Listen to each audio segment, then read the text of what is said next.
to launch fan streams. 3, 2, 1.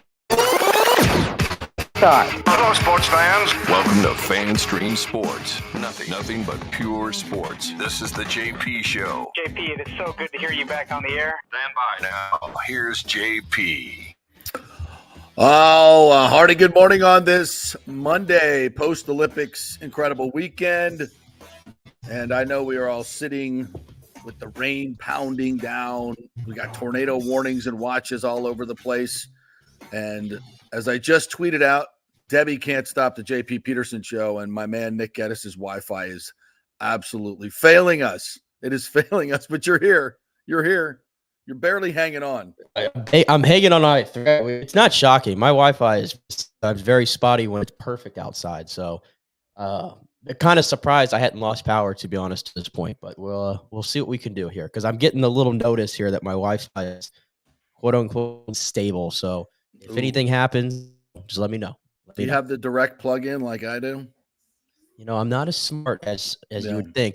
Yeah. Have a direct plug-in, but I do have the little modem thing right next to me, so we'll see what happens. Yeah. All Right, right. we're good. Hang in there. Brooke Bennett, three-time gold medalist and NBC Olympics analyst, is going to join us here in just a few minutes. So we'll chat with her about all the incredible stories going on in the Olympics. We got controversy all over the place. We got incredible performances all over the place. Did you watch the 100 meters last night, Nikki? I did. This is probably the most I've watched of any Olympics, probably since I was a little kid, to be honest with you. So yeah, the only event that I will not watch, and no offense to that sport, is fencing. I can't get into the fencing. I don't know why we're doing it, but dude, we got breakdancing. There's breakdancing as an Olympic sport. So there's a few of them. I'm just like, I don't know. And I was by the way that the entire time I've been watching it, I'm like, where is the golf at? And I never realized they were showing the golf like only on like Peacock the entire week. And then yesterday, like, oh wait, it's the final round. And so thankfully I was able to like tune in and watch the complete final round yesterday off, which was just epic. But I was like, is they doing like, are they put the normal, I say the quote unquote normal sports, the popular sports, are they just shoving the Peacock and they're showing the ones that we don't see often on TV? Like, is that what they're doing? I don't know. And I was smart enough to I gotta get everything going here. I was smart enough to buy Peacock. Ran a special for like $19.99 for the whole year, like 3 months ago, pre-Olympics. I'm like, let me pop that. So I got that. So now you can, and it's more accessible than it's ever been because you can get all the different sports, but it's not as easy as it's ever been. There's still, 14, probably 14. I think there's probably 5 different channels on your cable. So it's hard to find what exactly that you want, right? Because there's more choices. So although I have enjoyed the Gold Zone. Gold Zone has been very clutch. So Scott Hansen is just, and it's a great primer, isn't it, for Red Zone season? Yes, Scott Hansen doing this, getting some reps. Yeah, that was that was really, really good. That was a great thing they came up with. And if you want to, it's the best way to watch the Olympics, really, to get the Gold Zone. But I mean, there's certain competitions though that I want to watch the whole thing. Like I wanted to watch the entire, track and field, even the preliminaries and all those things. So, it does give you a little bit more. It does give you a little bit more choice, but again, it just seems like back in the old days, they get you everything that you needed to see. And sometimes that's hard now. All right. So let's talk a little Rays before Brooke joins us. 1-0 win yesterday, despite 15 strikeouts, going 1 for 10 with runners in scoring position. Only had 6 hits, 2 doubles, 4 singles. They lose Yandy with a bruised wrist.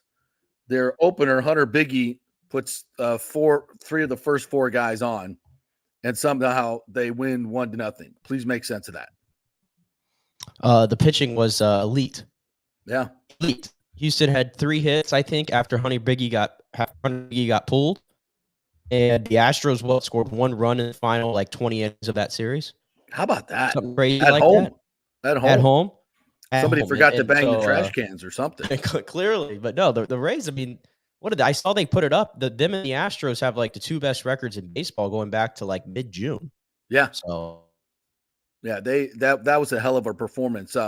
And there's an interesting article in the Times this weekend from Mark Topkin about the new stadium and how much it's going to allow them to spend. We will dive into that a little bit later on in the show. some very dubious things in there that need to be talked about. So we'll get to that. Without further ado, let's bring in our 3-time Olympic gold medal winning NBC Olympics analyst and the pride of Brandon and all of Tampa Bay. She is the great Brooke Bennett. What's up, Brooke? How are you? Good morning. How you doing? Good. How are we doing? Is I think my camera flipped the other way for a second. Let me see. You're looking. Yeah, if you look to your right, you can see it. You'll actually see us because we just have a profile of you. Although it looks great.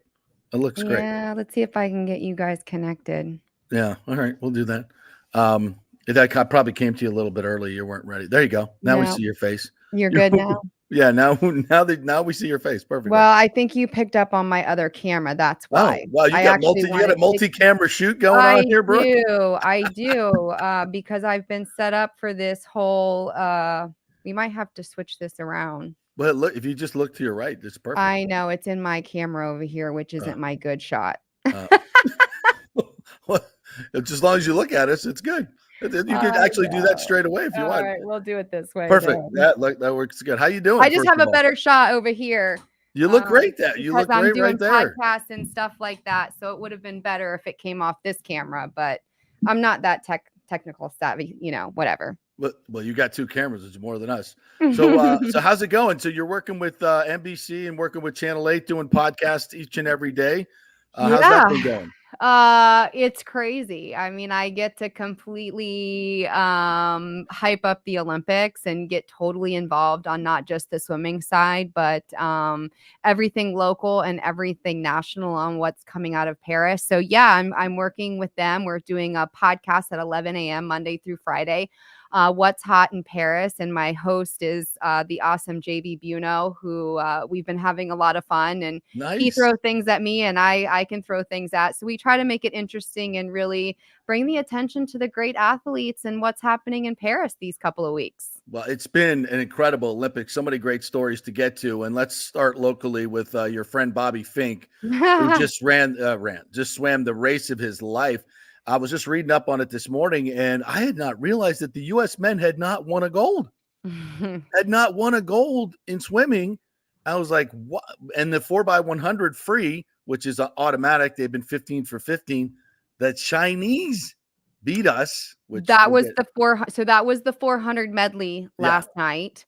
So the men had not won an individual gold medal in these Olympic Games until Bobby Fink's perfectly swum, whatever you want to call it, swim. I called this though. I said after trials that if Bobby believes in himself and Bobby gets out in this swim, that world record can go down. And that's probably in the sport of swimming right now was the most controversial world record still standing by the Chinese that was held from the 2012 Olympic Games. And that swimmer later tested positive and was banned from the sport for an extended period of time and then never returned. And so it was the only world record that was standing. That was kind of the question mark. Would it go down? And I knew Bobby had the ability to do it. And when he took out that first 100, and everybody said to me, I've never seen Bobby swim a race that way.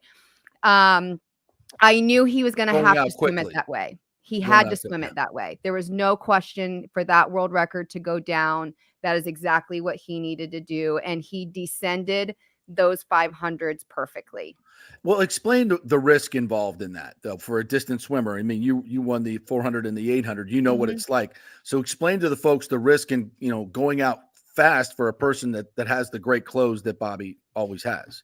And he's still closed. Right, exactly. Still closed that last. But you run the risk of running out of energy, right? So, no, I disagree with you on that, because what that is, and what we saw Bobby do yesterday, that is nothing more than trusting in your training. Yeah. And that is the confidence that you have based off of the training that you have done since the Tokyo Games. And that's a 3 years. So this wasn't a quad. This was a short Olympic quad because of it being postponed because of COVID. Right. But what he did, and I will credit the coach there, Anthony Nesty, who is the men's head coach at the Olympic Games, and we saw the emotion pouring out of him. You saw a little bit of the worry because you have that conversation. I mean, I had those conversations with Peter Banks, and you put everything on the line.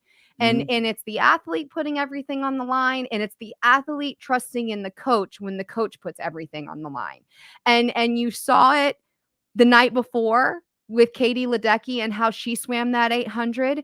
And I believe that led to Bobby's confidence in going out because he trains. That's his training partner. They're there at the University of Gainesville. Yeah. And he saw Katie do it in the 800, which was probably one of the toughest events that she's won in her career of her, 14 Olympic medals, 9 gold.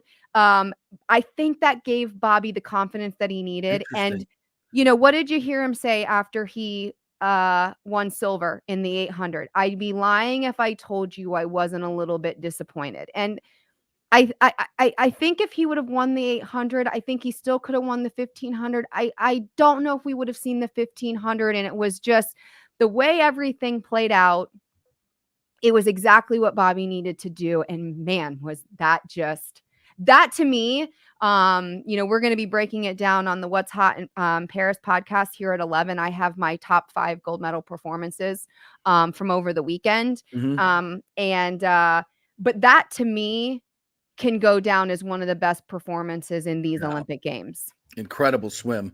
Yeah. And their training in Gainesville, boy, that has really paid off. It has, and Nesty has done an amazing job with that program, and that's only going to help with his recruiting and what that college team is going to end up being like. We have another young distance swimmer that's from the Clearwater area, Andrew Taylor, who won the 1500 at the SEC championships this past year, and he's up there training with them. I'm going to put it out there that I think LA 28, it's a Bobby Fink and Andrew Taylor show. Nice. So Bobby's going to keep going then. Yeah. I mean, he hasn't said it, but I okay. Breaking news right here. I haven't been in his ear yet, but I don't think we're going to see Bobby retire. No, I mean, he is the best male distance swimmer that the United States has ever had, ever. All right. Some other history. Yeah. Well, and it's great that, he's following in your Tampa Bay footsteps here as well. So that's pretty cool too. Well, he has 3 gold medals now to match mine, but I never got a world record. So okay. Yeah, that's true. That's true. And a record and one of the competitors said, I love that. I said that record needed to go. And I'm like, yes, it did. Well said. Did. The 4x100 medley, the ladies pick up a world record as well in that. Yes, that was a great swim. And that's, leading into these Olympic Games, and I'm sure you followed all the drama of the Australians and the cowbells and all that kind of stuff. I mean, you leave it to the United States. I mean, swimming has been on top of the world in swimming for over 60 years, and we were trailing them by 1 yesterday leading into the 1500. So Bobby's gold medal brought us to the 7, the tie. The men just missed out on it. I think it was a great race. How all 4 of those men swam was outstanding. I knew, let's face it, the Chinese guy won the 100 freestyle by over a second, which is almost unheard of. So we needed a good lead, and that's Are we raising some eyebrows over that, Brooke? What's that? Are we raising some eyebrows over that? No. I mean, it's I'm not, listen, you can speculate. And we've heard the athletes talk about it.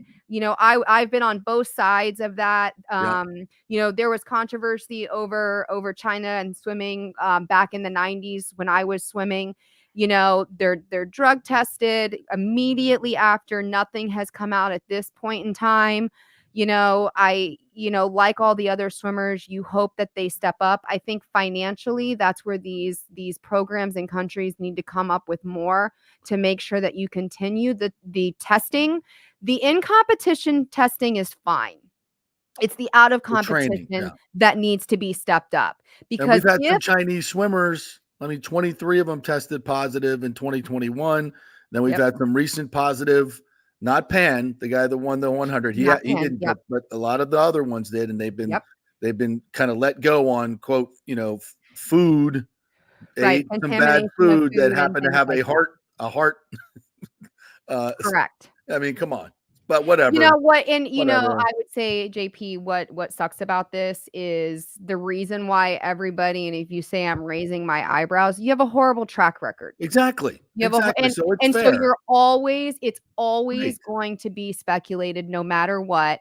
And you are gonna have to prove yourself even harder every Olympic I Games. think And that's when fair. you win a 100-meter freestyle by over a second, of course everybody's gonna Of question you because course. your track record goes back to the 90s. No, there are 23 American swimmers testing positive. They're all Chinese. So just Correct. we'll leave Yeah. it there. So, We'll leave and it then, but on the men's side, that we say Bobby's the only one that won gold. I don't want to sit here and individually. bash our men's team because I think we had an amazing performance by all of them. They did win the first gold medal of the meet. That relay, the 4x100 freestyle relay, Yes. did win the first gold. So to start the meet off with the men's relay winning gold and to end the meet with the women's medley relay Nice. winning gold. I thought our mixed relay the night before on Saturday night, breaking that world record, Yes. was sensational. Our guys and girls had some of the fastest relay splits in history. Yeah. But here's the thing I talked about this the other day on the podcast. We were talking about basketball and to where the rest of the world is catching up with us. Oh, yeah. It is not easy for the men to go out there, even if you put the LeBron James and, the Kevin Durant's and those guys out there, it is not going to be as easy for them because look at the NBA roster. How many of those guys that are playing and representing their country now come over to the United States and play on the NBA? Oh, they all are. Everybody world trains catches here up. anyway. The world catches up. And that's the same thing that you're seeing in swimming. Leon Marchand from France. Where does he swim? Well, he was at Arizona State under Bob Bowman, who coached Michael Phelps, and he's going to follow Bob Bowman and go to Texas next year. Yeah. So again, it's like they're coming here to train because we have the best. And so what does that mean? The rest of the world starts to catch up with us. Exactly. Summer They have our McIntosh, training method. swimming Yeah. in Sarasota, represents Canada. Not bad things because the No. Olympics is about the entire world.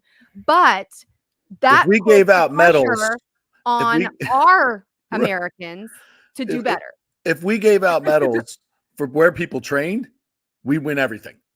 We'd have we'd have 150 gold medals. If we were going by where people train and spend 99% of their time and where they're coached, it would all be in the United States. But okay, but that is what it is. Mm-hmm, all right, so let's go out of swimming and talk about the 100 last night. Noah Lyles, by the way, who all train over here in Claremont. So we got most of the swimmers in Gainesville. All the track guys are over here in Claremont. I was reading an incredible article this morning. There's a 75-year-old coach over here in Claremont. Ralph Mann is his name, a former hurdles gold medalist, and he's a cranky old dude. And he gets all these guys, but he is a technical wizard, and he has all this technology. And he went to Noah Lyles, and he was like, "Dude, your starts suck. Like your starts suck. You're terrible. They are. They're horrible. They were terrible." And he's like, okay, old man, make me better. Let's go, make me better. So they worked on this, and the detail. I don't in this think article, it's just him, JP. I don't think it's all of them. All of them. Yeah, all of them are behind. How are you behind in 100 meter? Because he can catch up. Because he But can catch up. but That's how. But if you fix that start, you're not behind. Which he did to some degree. He's gotten better with all this Yeah. training that he's done, and the minute things that they're talking about, like how quick your second step hits the floor, your third step, your fourth, like all these things. Your hips have to be moving your hips further up in the block, gets you out as your torso quicker, which, by the way, was the difference in the race. His torso by literally a fraction of an inch better than the Jamaican runner. And I didn't know that. I honestly, until they went in and said that in track and field, it is about, they were explaining it. Mike Tirico did a great job last night of explaining that. Cause I'm sitting there and I'm like, no, I'm thinking the Jamaican one and it's like second place. And they're like explaining it that it's the clavicle, it's the chest. But then that goes on to the experience and the knowledge because Noah had that finish where he's leaning into it and the Jamaican is more up straight, you know, and he's just standing up into it. So, Yeah, and then you go down. I mean, like in swimming, we go down to the 100th of a second. Right. And that the 100th of the second, how many times did you see it over this week? That leaves you off the medal stand. It's unbelievable. And then you're saying it's literally 5,000 thousandths of a second. Like, Like, what even is that? whoa. What even is that? Right. And the fact that the Jamaican runner was like, he thought he'd won. He's looking up in that incredible shot of both of them looking up at the scoreboard. And none of us knew. Like, nobody knew. Did. And then all Yeah. of a sudden you see his smile. Noah starts smiling. You're like, he won. Mhm. Oh my God. Right. Yeah, that was an amazing performance. And he called it. He called his shot. So good for him. No, he's the hype man. And I mean, it's when you are a person that likes the hype and you're the hype man, that's kind of what I'm trying, like, what Yeah. I've been trying Yeah. to say about him, that he likes it. When you can back it up, you're at a different caliber. Yeah. And he did. And, I certainly think that fits his persona and his character Mhm. for, now it is, what is he's chasing. I mean, the 200-meter, qualifying start today. We'll see that final going into Thursday night. He's the favorite. I just, get out, like you said, get out of the block a little bit faster. Well, he did, and he won. And but it's amazing to me how you Looks guys. like my start back in the day, right? Like I was that distance athlete and just Yeah. couldn't get off the block, but I had an 800 to swim, so it was okay. You got some time. You got some time to make it up. They don't have Exactly. as much time. Yeah. Yeah, I marvel at you guys and how you train, the detail in which you train, and how everything has to go perfect, and your lean has to be perfect, your training has to be perfect in order to meet that moment every 4 years. I mean, to me, that's what differentiates the Olympics. You guys train for 4 years for one moment. Everybody else gets to do it again next season or next week or next day. In a game for baseball, football, whatever. You guys have to wait another 4 years. And if you don't meet the moment at that moment, like going back a week ago to the pommel horse guy, who that's all he does. Jack, I forget his name. Like, and he just sits there Clark all Kent. day. I can't really pronounce it. Steven is his first name. Yeah, Yes. right. Everybody's calling him Clark Kent, right? I mean, the pressure of that, where you're watching everybody do it all day long, and it comes down to you, and it's all about you in that moment. You got to stick it. And he, takes the glasses off and sticks it. I'm like, exactly. How do you do that? How do you guys mentally, how do you do that? It's, and we've talked about, over like what does Katie Ledecky think about in those longer races? Where was Bobby Fink's head? And if you look at their splits, and I was talking about it to my group of masters this morning at practice, and my coach and I trained, and we would do repeat 100s or we would do repeat 50s until you just couldn't think anymore. And my coach would not call out my time. He would want me to know what I went.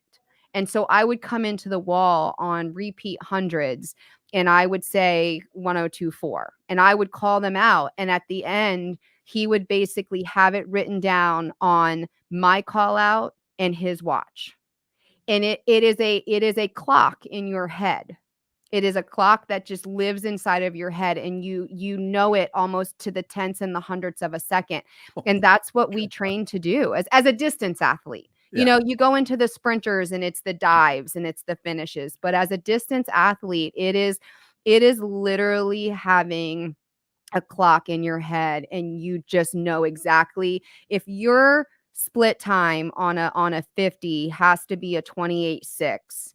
You know exactly what that 28.6 feels like, and it feels different than a 28.7. I find that completely Right. I don't know. Who else we need to talk about as we talk about Noah and what he's looking to do in this 200 meter. I think, being from Tampa, and I'm sure your viewers are from all over the place, but Arian Knighton. Yes. Is who, I think and reading up, and he's going to start that qualifying in the 200. This is his only race. He's our local Tampa guy. Yep. And he's another one. He's another one that where he's only 20. And I go, how is he only 20? He seems like he's been around forever. He's kind of like that old soul on the track. But I don't put him out of this. I mean, we're going to have to see how he comes out into like the qualifyings today and let him get comfortable on the track to where Noah's had those events already. He's felt the crowd. But Arian Knighton is one that I don't want to call him a dark horse, but we know at the Olympic Games you get those performances that just shock the world. Yeah. And is he ready to do that?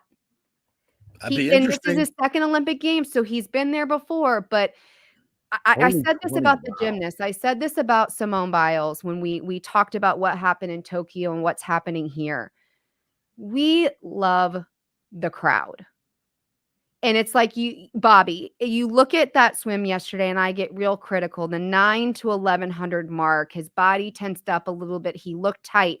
The crowd got into it. And at that point in time, I'm like, just let the crowd Listen to the feed crowd. you. You can hear And the crowd oh in yeah, the water. it almost gives you chills. Yeah. And it takes away. And I've noticed it this entire time that the athletes are looking up to the stands. And when you're so nervous, and like you said, you've trained so hard for this, and you look up in the stands and you catch your parents' eyes, your mom. Noah looks up in the stands, see mom. Simone looks up in the stand, sees her mom, or sees, her husband there. Mhm. That is a point that I'm right here with you. Right. You're not alone. Yeah. In Tokyo, they felt Right. alone. Right. That's right. There's nothing there. And I laugh, and you're going into these fans, and I'm like, oh my God, at the gymnastics for the women's all around. Nicole Kidman sitting in the stands. Yeah. Seth There are a lot of Rogen celebs. sitting in the stands. And the athletes are like, They're even here the for beach me. volleyball girls, Yeah. LeBron James is up in the stands in the pouring rain Yeah. dancing. And you're like, I would be like, I'm just Brooke Bennett, but like Demi Moore and Bruce Willis were in the stands in 96. Yeah. And you're like, Demi Moore and Bruce Willis are here to watch me swim? Yeah. That changes your world. So this is I think why we're seeing these performances and where anything is possible here. That's the biggest game changer, I think. Wow. That's a great perspective, Brooke. I really appreciate that. And that's the way we can have you on. Hopefully we can get you on next week as well. I don't know how much you know about golf, but Scotty Scheffler's 29 on the back nine. That Okay. was freaking unbelievable. He had a 0.4% chance to win the gold medal as he made the turn to the back nine. John Rahm had a 90% chance to win. And Scheffler Wow. hits it to 2 feet, 13 inches, 7 feet, makes all the putts, then makes another 17-footer. Like that was, in swimming terms, he did a Bobby Fink. A come from behind. That was unfreaking believable. Or Yeah, well, I Noah looked Lyles. at it and I noticed he was way down on the list, and then Yeah. then I see the performance, and I love what he said. The reporter asked, you seem a little bit more emotional about this, and he said typically you win a major tournament and you have time beforehand, but really at the Olympic Games you don't have much time from the completion of your event and that medal stand. And that is very different, I'm sure, from any tournament ever when you get up there and you get to hear the national anthem. Like you said, this was my Super Bowl. I love, and I know, we love America. Of course, go USA all the time. But yesterday, Djokovic in his fifth Olympic Games, and I'm watching that match. Yes. And matching a 21-year-old, and Djokovic, 36 or 37. He's accomplished everything. And I say this, a lot of times it's like, does the Olympics make a LeBron James? Does the Olympics make a Novak? No. Their careers, look at their and what emotion they've accomplished, and the where they are. I mean, LeBron's a self-made billionaire. Does he need an Olympic gold medal? No. But he wants to stand with somebody like me in swimming. Yeah. Who the Olympics is my NBA finals every 4 years. And I think you saw that with the performance with Djokovic and I wanted that so bad too. Because I said, you're 36, 37 years old. It's time. Retire now. You've got your Olympic gold. I think you will now. Yeah. But that, to me, and it's a great point you make, we cover these golfers and these tennis players all the time. Mm-hmm. And you never see emotion like that from Djokovic or Scotty Scheffler because they're always playing for themselves. This time they're playing for their country, and you could see how much it meant to them. And that was really, really special. I got to ask you about the triathletes that had to swim in the Seine, because you grew up in water swimming as well. I mean, I read about one athlete, an American triathlete, was like, I literally trained for this. I didn't wash my hands so I could get more adjusted my immune system to E. coli. I'm like, oh my God. Would you have jumped into that river? Yeah. And here's why. Ugh. And we texted about this. So, and I've talked, and I've been following this, I question it. I think it's a completely political move Yes, of by course the it is. French. 100%. And I hate when politics come into sports. Oh, God, yes. You're choosing, it's wrong. Right. And I don't care what you say, it's wrong. Yeah. You've got sailing in Marseille, 300 miles away. It's a beautiful coast. There's a cove. It's protected in certain areas. You had so many options, but you wanted to spend $1.5 billion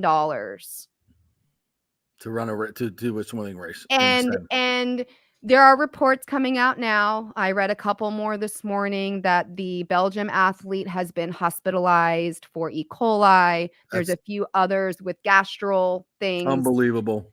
Would I go in? Yeah. Well, you trained for 4 years. Yeah. Because this is what you train for. And look, I had double shoulder surgery at 20. If I wasn't an elite swimmer and gone to 2 Olympic games and swam hundreds and hundreds of miles over the years, I would have never had those shoulder surgeries. So what athletes already do to their bodies to get to this level and then maintain it. And now you're putting an unnecessary risk to these athletes. It goes back to the conversation that you had me on with Leah Thomas. Would you get up and race? Well, yeah, that's because why are you punishing me? Yeah, exactly. You're putting me in a situation that I shouldn't be put in for an athlete, but I'm still going to go out and race. And, if I would have had the approach that if I only have one race, if it's only the 10K, then I get sick and hopefully it's not anything that's long-term. I may be in bed for a couple of days, but I'm going to go race it. But shame on the organizers for doing this. Shame on the grown-ups for doing that. Absolutely. Yeah. And how it's being tested and this and that and waiting. You've put politics into sports and that's just wrong. Well, I know you got to go, so we'll do 30 seconds on this.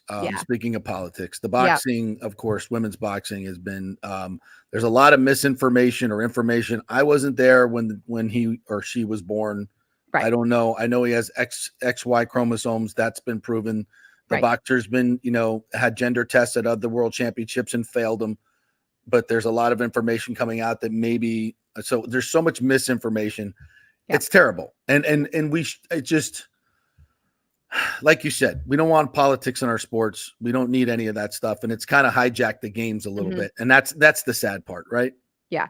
And again, on this, there is, and I think JP, you said it really well. There's a lot of misinformation and there's been a lot of transgender and a lot of this. And I wouldn't say that that's the path that we need to go down. This situation is very different from the Leah Thomas situation where you had an individual that raced in the male category, now is a openly transgender and is switching categories. This one is a little bit different. And there is a percentage of humans that are born with, I don't know, what do you call it? Deformities, whatever. Yes. I don't know. But again, it is the responsibility of every governing body in the IOC to do what is right and protect men and women in these Olympic Games.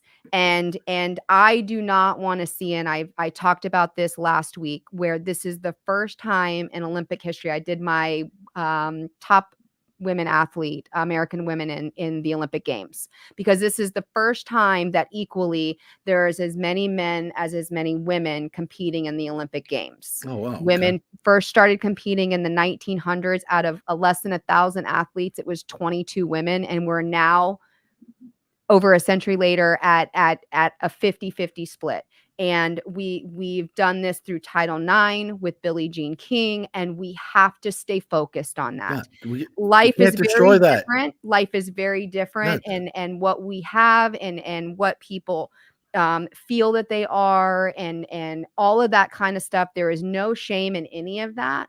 But when it comes to sports, we need to be very clear on how we are competing. Agreed. And if it changes from a man category and a woman category, and we come in the middle and there is some type of open category or whatever I see the future being, that's fine. We still need to protect our athletes, and we need to be very clear on that. And there is no gray area on that. And it's an unfortunate situation. And media has a tendency to twist and turn things. You think? but, You think? but at the end of the day, this conversation goes in the same conversation with the Seine River.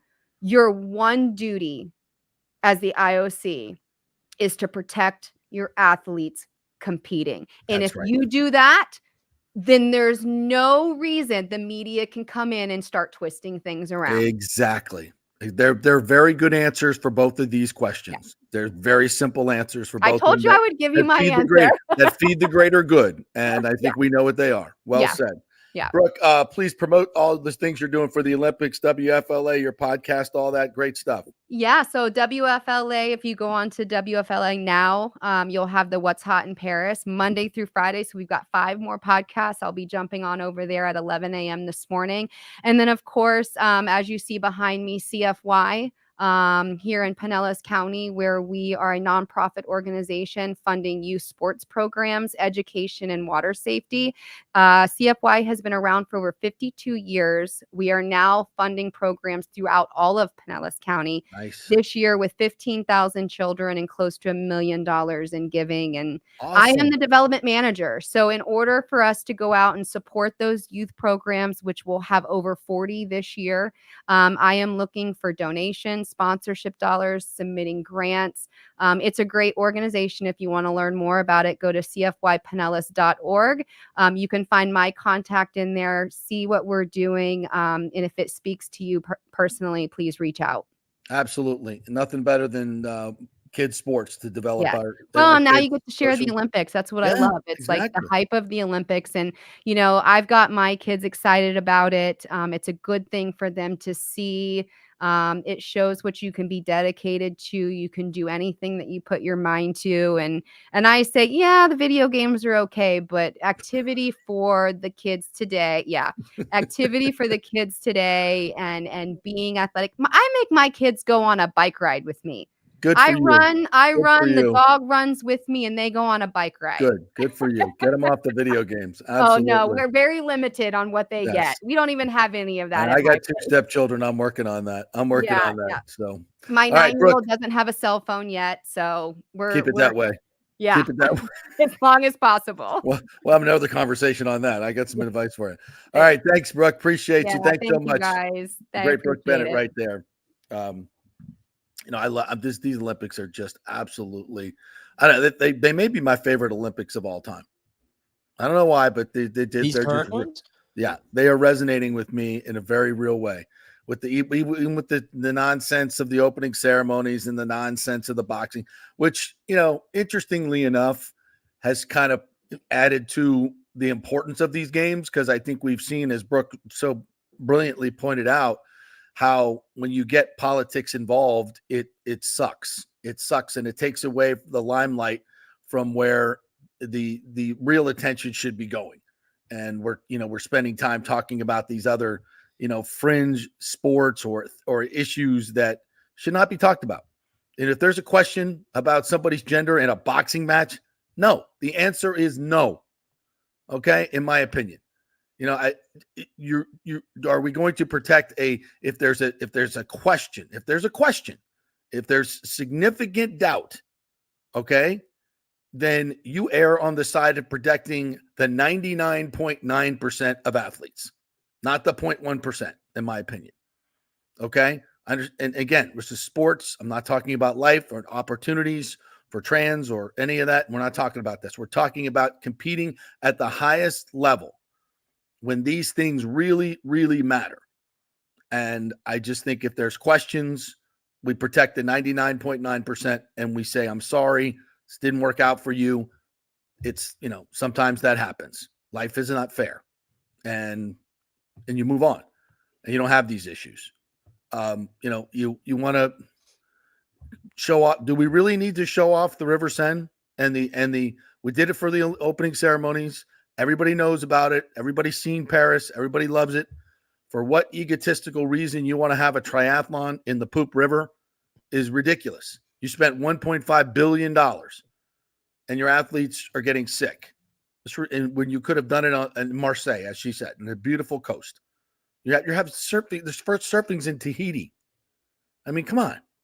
This is not hard stuff, folks. It's not hard stuff. You put the ego and the politics away. It's not hard. It's very simple solutions.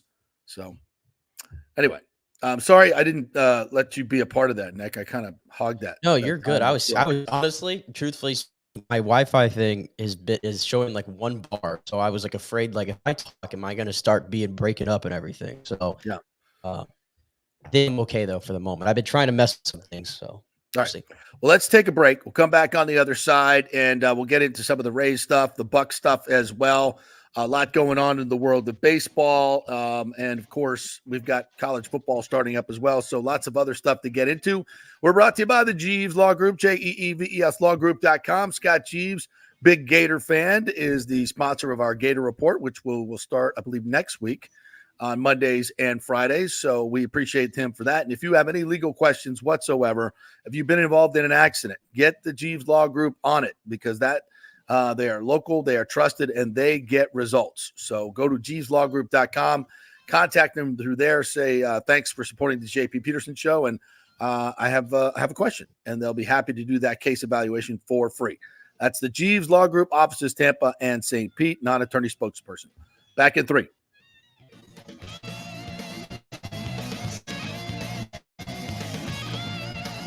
Get ready to dazzle this summer with the largest jewelry collection at the Gold and Diamond Source. Feel the heat of July with the fiery brilliance of ruby. That's July's birthstone, ruby.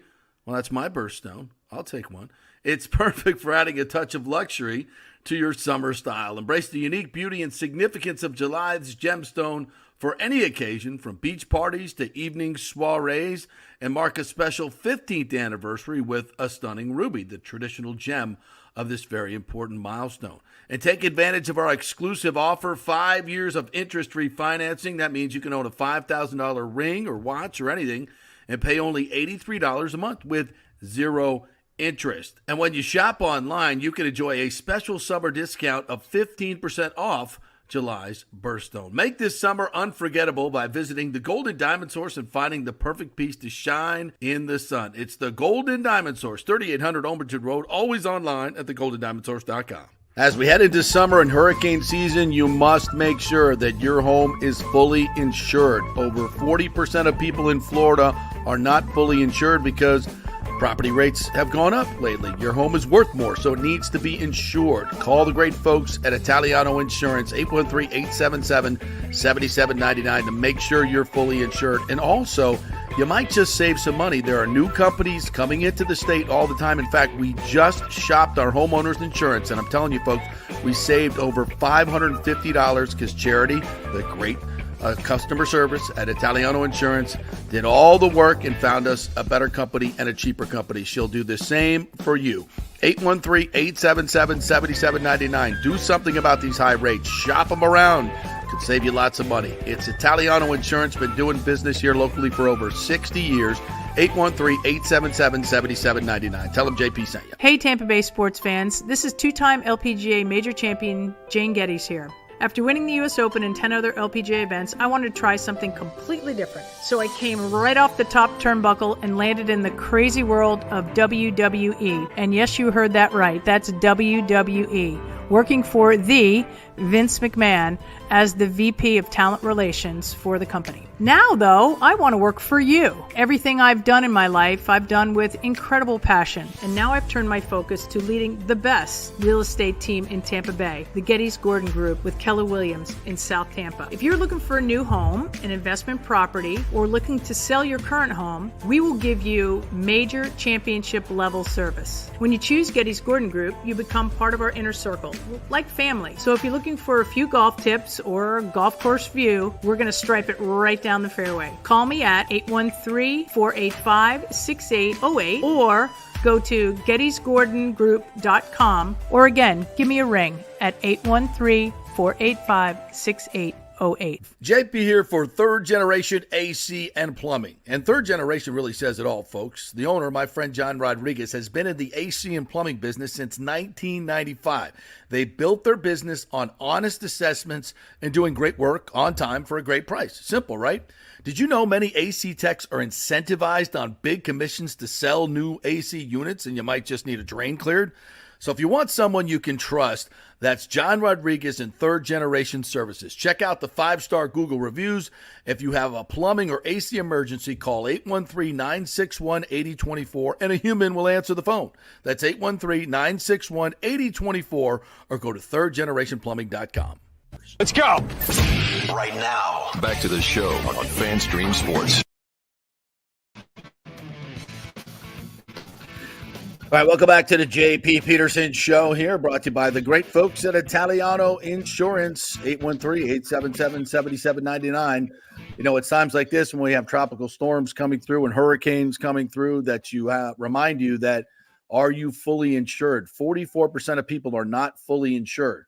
So that means if you have, some major damage at your house and you're not fully insured, you're not going to get what you need to rebuild your home. That can be a real bad problem. So make sure that with the increase in the prices, that your home is fully insured. So call them 813-877-7799. Have them shop your homeowner's insurance because everybody's is going up.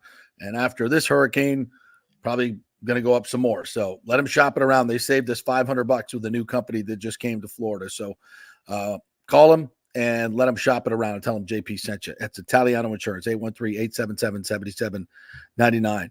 By the way, lots of road closures all over Tampa Bay. I know the Howard Franklin was closed earlier today. So use your Google Maps if you have to go out. If you don't need to go out, don't go out because there's a lot of stuff going on the road. And do not drive through. Gosh, how many times do we see these people driving through these puddles? Like, if you don't know how deep it is, just because you've been on that road before, folks, you don't know how deep it is. Yeah, I even saw this morning a semi landed in like a little canal, like Yeah. off one of the bridges or something. Yes. Like what? Yeah. I don't even. I don't get. That could be hydroplaning, and in the wind and the rain, you're especially some of these bigger trucks, you're going so fast, and that wind, you get a gust underneath your car. If you're driving on right into a headwind, it can lift you up just even a little bit, and then once your tires aren't on there anymore, you're at the mercy of the good Lord. So yeah, slow down, take it easy. Your car doesn't work the same way it does when the roads are dry. So just be smart. Be smart. Yeah. Hey, by the way, because somebody was asking if Christopher Cole in the comments was saying, is today's practice canceled or moved to tonight? No practice today. There's no practice today. Was it originally kept for practice today? Just canceled? No. That was originally scheduled 2 days off. I was just wondering. I saw the clip this morning because I assumed that everything in like the state of Florida, at least the to northern half of Florida, was like just off today. Yeah. And then I see like the clip, Mike Norvell, when he comes out of practice, he always does his run, his sprint media.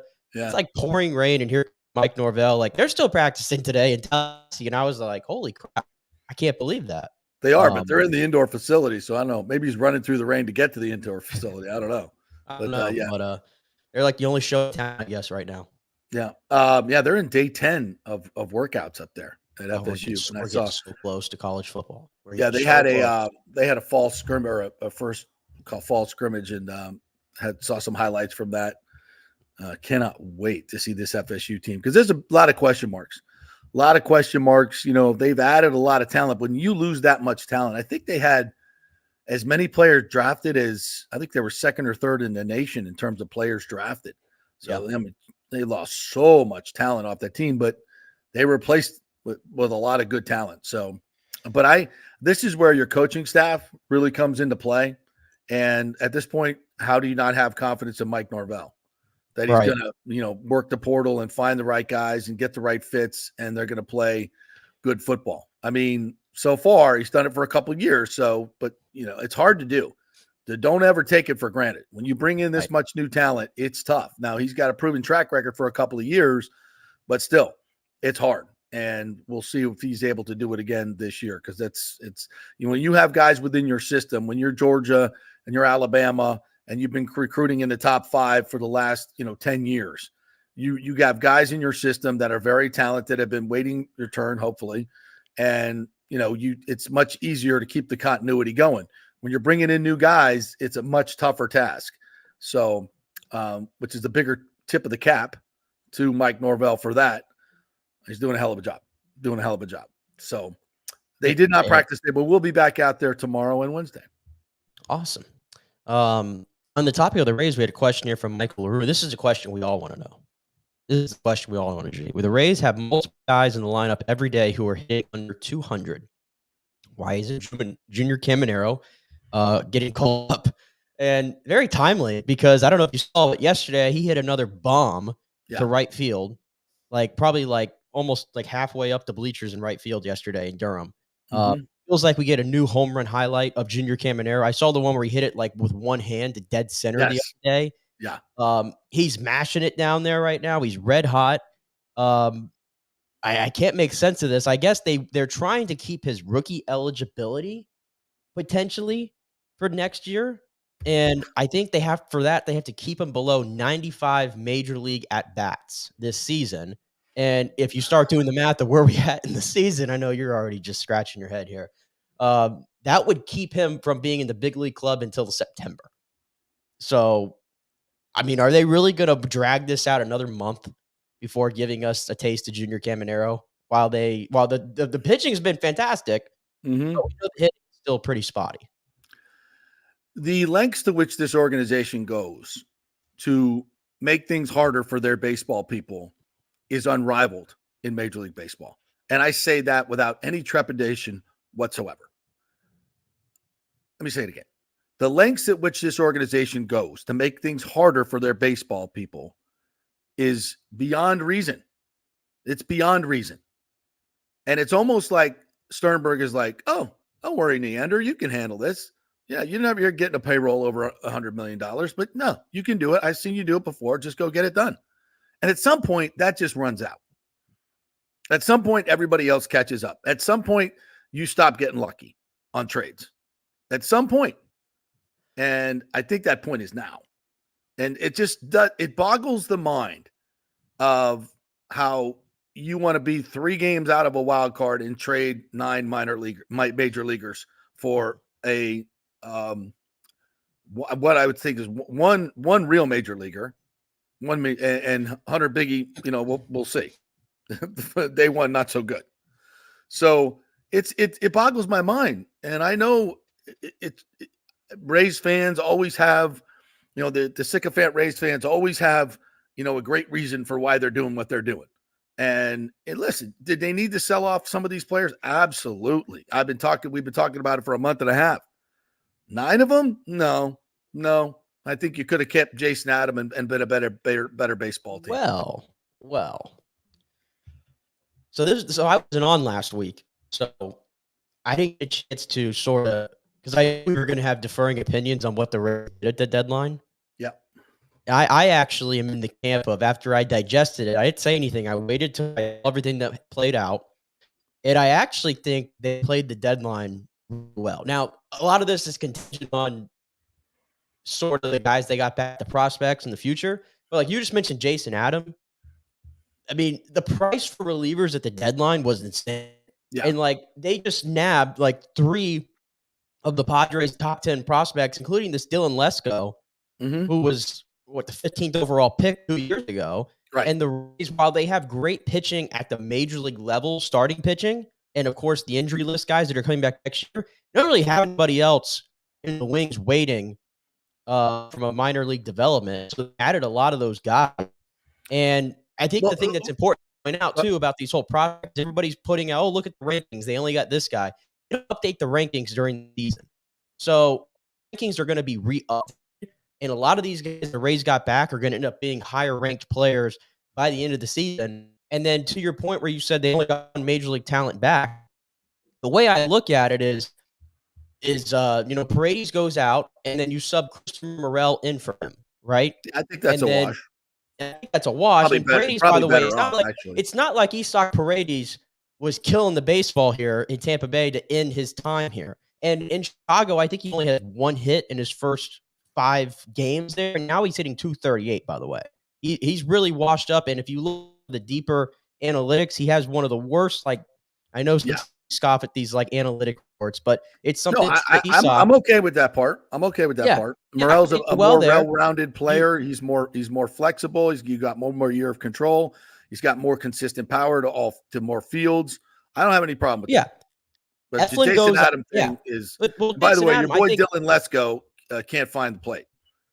Right, but you're hoping back, that in this system will be able to turn him around. I think that's the bank. Let's just hope it's not another Blake Snell trade. Right. Where we got fleeced by the Padres but Jason Adam goes, but guess who's coming back soon and is going to be taking his spot in the bullpen? Drew Rasmussen. We've talked about that. You're going to just basically sub out Jason Adam for Rasmussen. Zach Eflin. Are you a better team with Drew Jeffrey Rasmussen and Jason Adam? Yes. Your Wi-Fi is going out, but the answer to that is yes. That you're a better team with Jason Adam than Drew Rasmussen. And no, both. You can have both. Or have both. Yeah. I mean, sure. I think that selling high on a Jason Adam, I don't think it was a bad idea for a team that we said, probably needed to do a little bit of a retool here to remain competitive going forward, because it seemed like they were just sort of spinning their wheels right now. Like, that's my thing. But I don't want this to there's two sides to my argument here. It's like, I like what they did because, like I was going to mention too, Eflin goes out, Jeffrey Springs comes in. In my opinion, long-term, you upgrade there. Like, Jeffrey Springs at his height, better pitcher than Zach Eflin. Well, right? It's not like Jeffrey Springs has a 6-year track record, bro. Well, no, Zach Eflin didn't have the greatest track record before he got to Tampa Bay. He signed, and we went, wow, that's a lot of money for a guy who's been a fringe, 5 throughout his entire career. Yeah. And you sold high on him.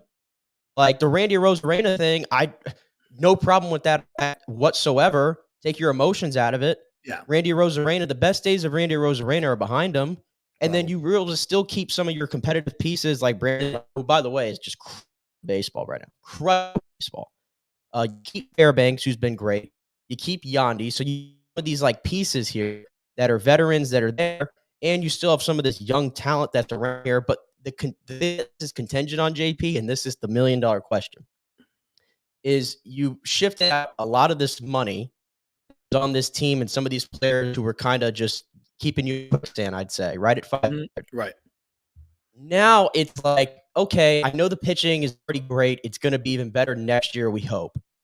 The lineup, you have what I would call a nucleus of 5 guys who I know are going to be part of your lineup next year, and that's Yandy, that's Bilal, that's J-Lo, that's Morel, and I'm missing one more in my head. I can't think of it.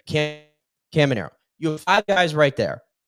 I want to know, because you took money out of this team, is that going to be pumped back in next year via more? You have more assets to make trades, free agents like that. That's what I want to know. Now, the Rays don't have a track record with that, as you know, but a lot of the contingency. At the very least. Yeah.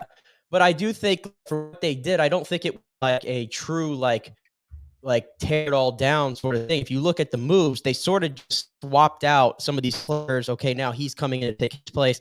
And on top of that, they made their farm system the number 1 in baseball. So that's why I say I do like in general what they did. And I know we're only a week into this new sort of era for the Rays, but I'm finding them much more to watch now that they've kind of shooken things up a little bit.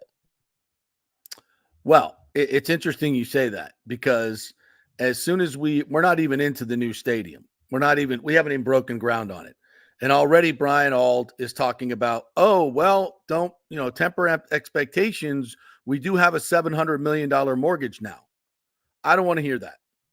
And already every article that Mark Topkin's going to write is going to say, for starters, the Rays, who are contributing $700 million for the stadium and are responsible for any cost overruns, are talking about big potential impact of the new facility boosting their on-field product, mostly in terms of increasing revenue, but even in attracting free agents. Okay, but we're already talking about a $700 million mortgage. But we never talk about, the $400 or $500 million they're going to get in naming rights. We never talk about the $700 million in real estate that they got for $50 million. We never talk about we never talk about the $500 million in cash that he moved to another company, according to the website. According to the lawsuit. We never talk about never talk about the fact that they routinely spend less than $100 million in payroll and have over $300 million in revenue every year. They're the lowest spending by percentage club in terms of their total revenues. We never talk about any of that stuff, that they have been making money hand over fist for the last 10 years, and they pay basically no rent at Tropicana Field. We never talk about all of these assets that the fact that the actual value of the club has gone from $200 million when he bought it, which $50 million was his part, and to it's now worth probably close to $1.8 billion. So we never talk about any of this stuff except how poor they are. And we're still talking about, oh, well, now we have a $700 million mortgage. And he's saying, and then also Brian Ault said this in the piece. He said, we believe that season ticket holders, businesses, corporations are going to be all the more willing to invest with us, to partner with us, to build even stronger relationships going forward. And we are very, very eager to take advantage of that. That's one reason we're so confident what's the next many years hold. Okay. And then Matt Silverman says, but we operate with very thin margins, and we have very little margin for error in what our finances dictate payroll and decisions that Eric Neander and his group have to make. So with increased revenues and with greater attendance and support comes a little bit more room for us to be able to maneuver with some long-term decision-making. Now, that first part there, I'm sorry, and Matt's a nice guy, but all of the information that I mentioned suggests otherwise. It suggests otherwise. All of the factual, well, we can't get, because they won't release their numbers, but what Forbes says and what all the other numbers say based on deals that are made in the public and all the numbers that Forbes puts into this, based on all of that, what I would call factual information, that does not jive with the way they've run their business for years, which has been incredibly disingenuous to the public as far as what they take in and what they spend. And so based on that, why would any fan think that suddenly after years and years of, oh, we're going to spend money next year. We're going to spend money next year. We're going to spend money next year. We're going to spend money next year. We're really going to spend money next year. Remember that? Oh, the payroll could go to 125 million. And some of you people bought that. I'm like, what are you talking about? No. So why would I have any confidence whatsoever that they're going to take the money that they make here and put it back into the team? And why would any business, who that is based in Hillsborough County, want to spend $500,000 for a luxury box for a place that they really can't get 4 days out of the week? Get to. It's still the same location. That's still going to be, and even though it's new and it's fresh, it's still going to be hard for them to buy into these sponsorship deals because of the location. Now, if all the St. Petersburg businesses want to step up and get it done, that sounds like a pretty good idea. Where's the track record in that? Doesn't exist. Which is why, in the end, all of this was just such a really, really bad idea. But, again, I'll say, so you asked me, do I have any confidence? No, I have zero confidence. I have zero confidence because all of the data suggests otherwise.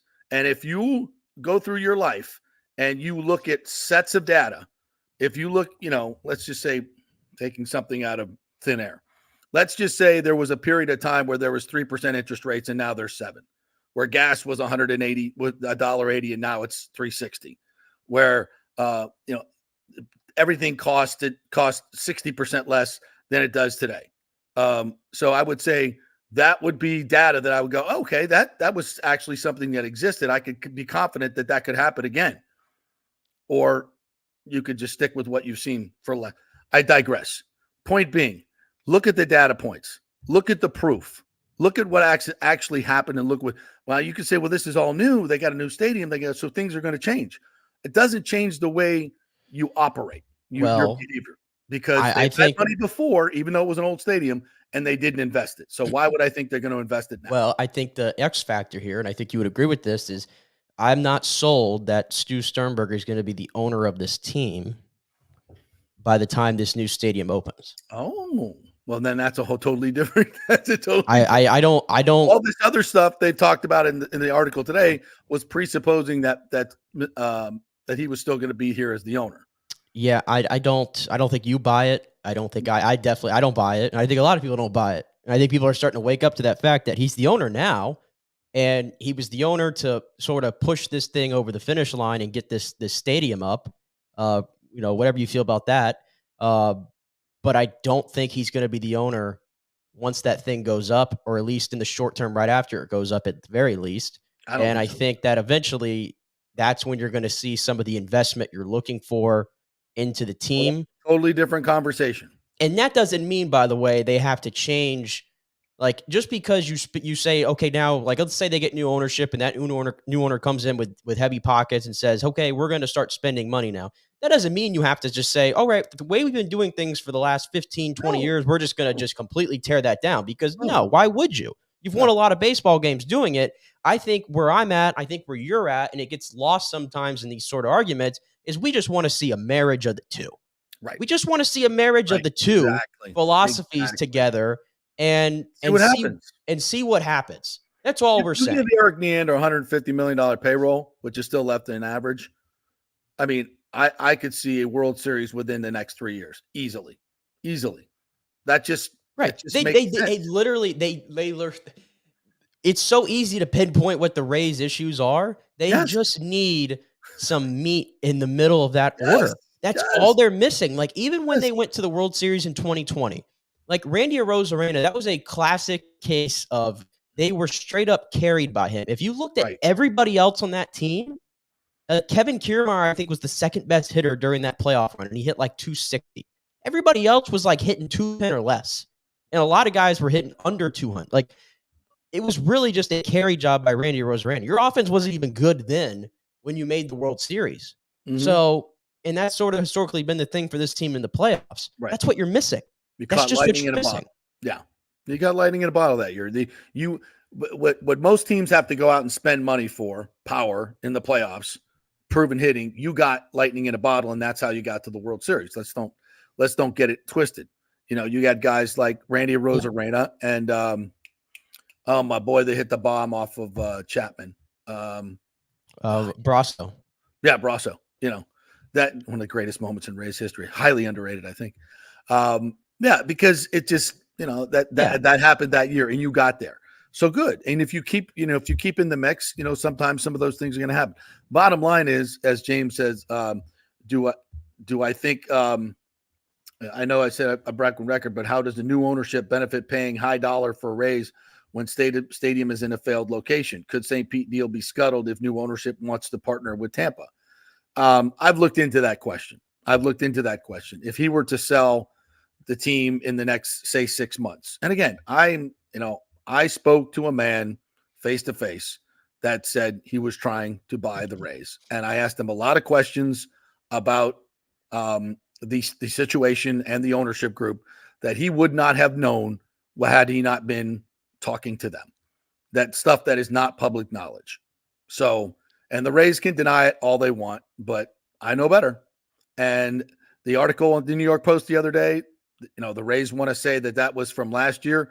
Part of it was, part of it wasn't. There's a new player that came in, and the reporter who we had on the show the other day is a well-sourced, well-respected reporter.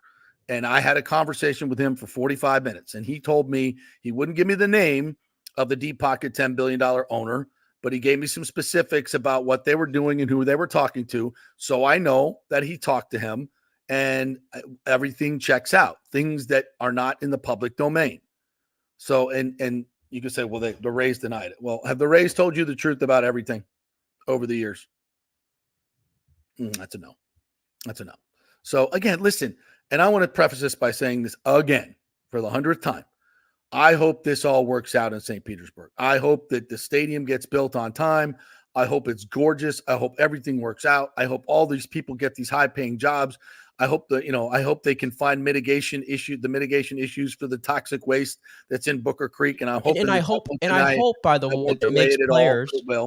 I hope that it makes players, by the way, who have been hesitant to sign here, maybe. Yes.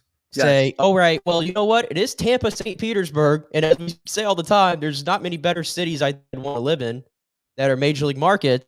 And by the way, now the stadium and playing inside is not a hurdle anymore. Yes.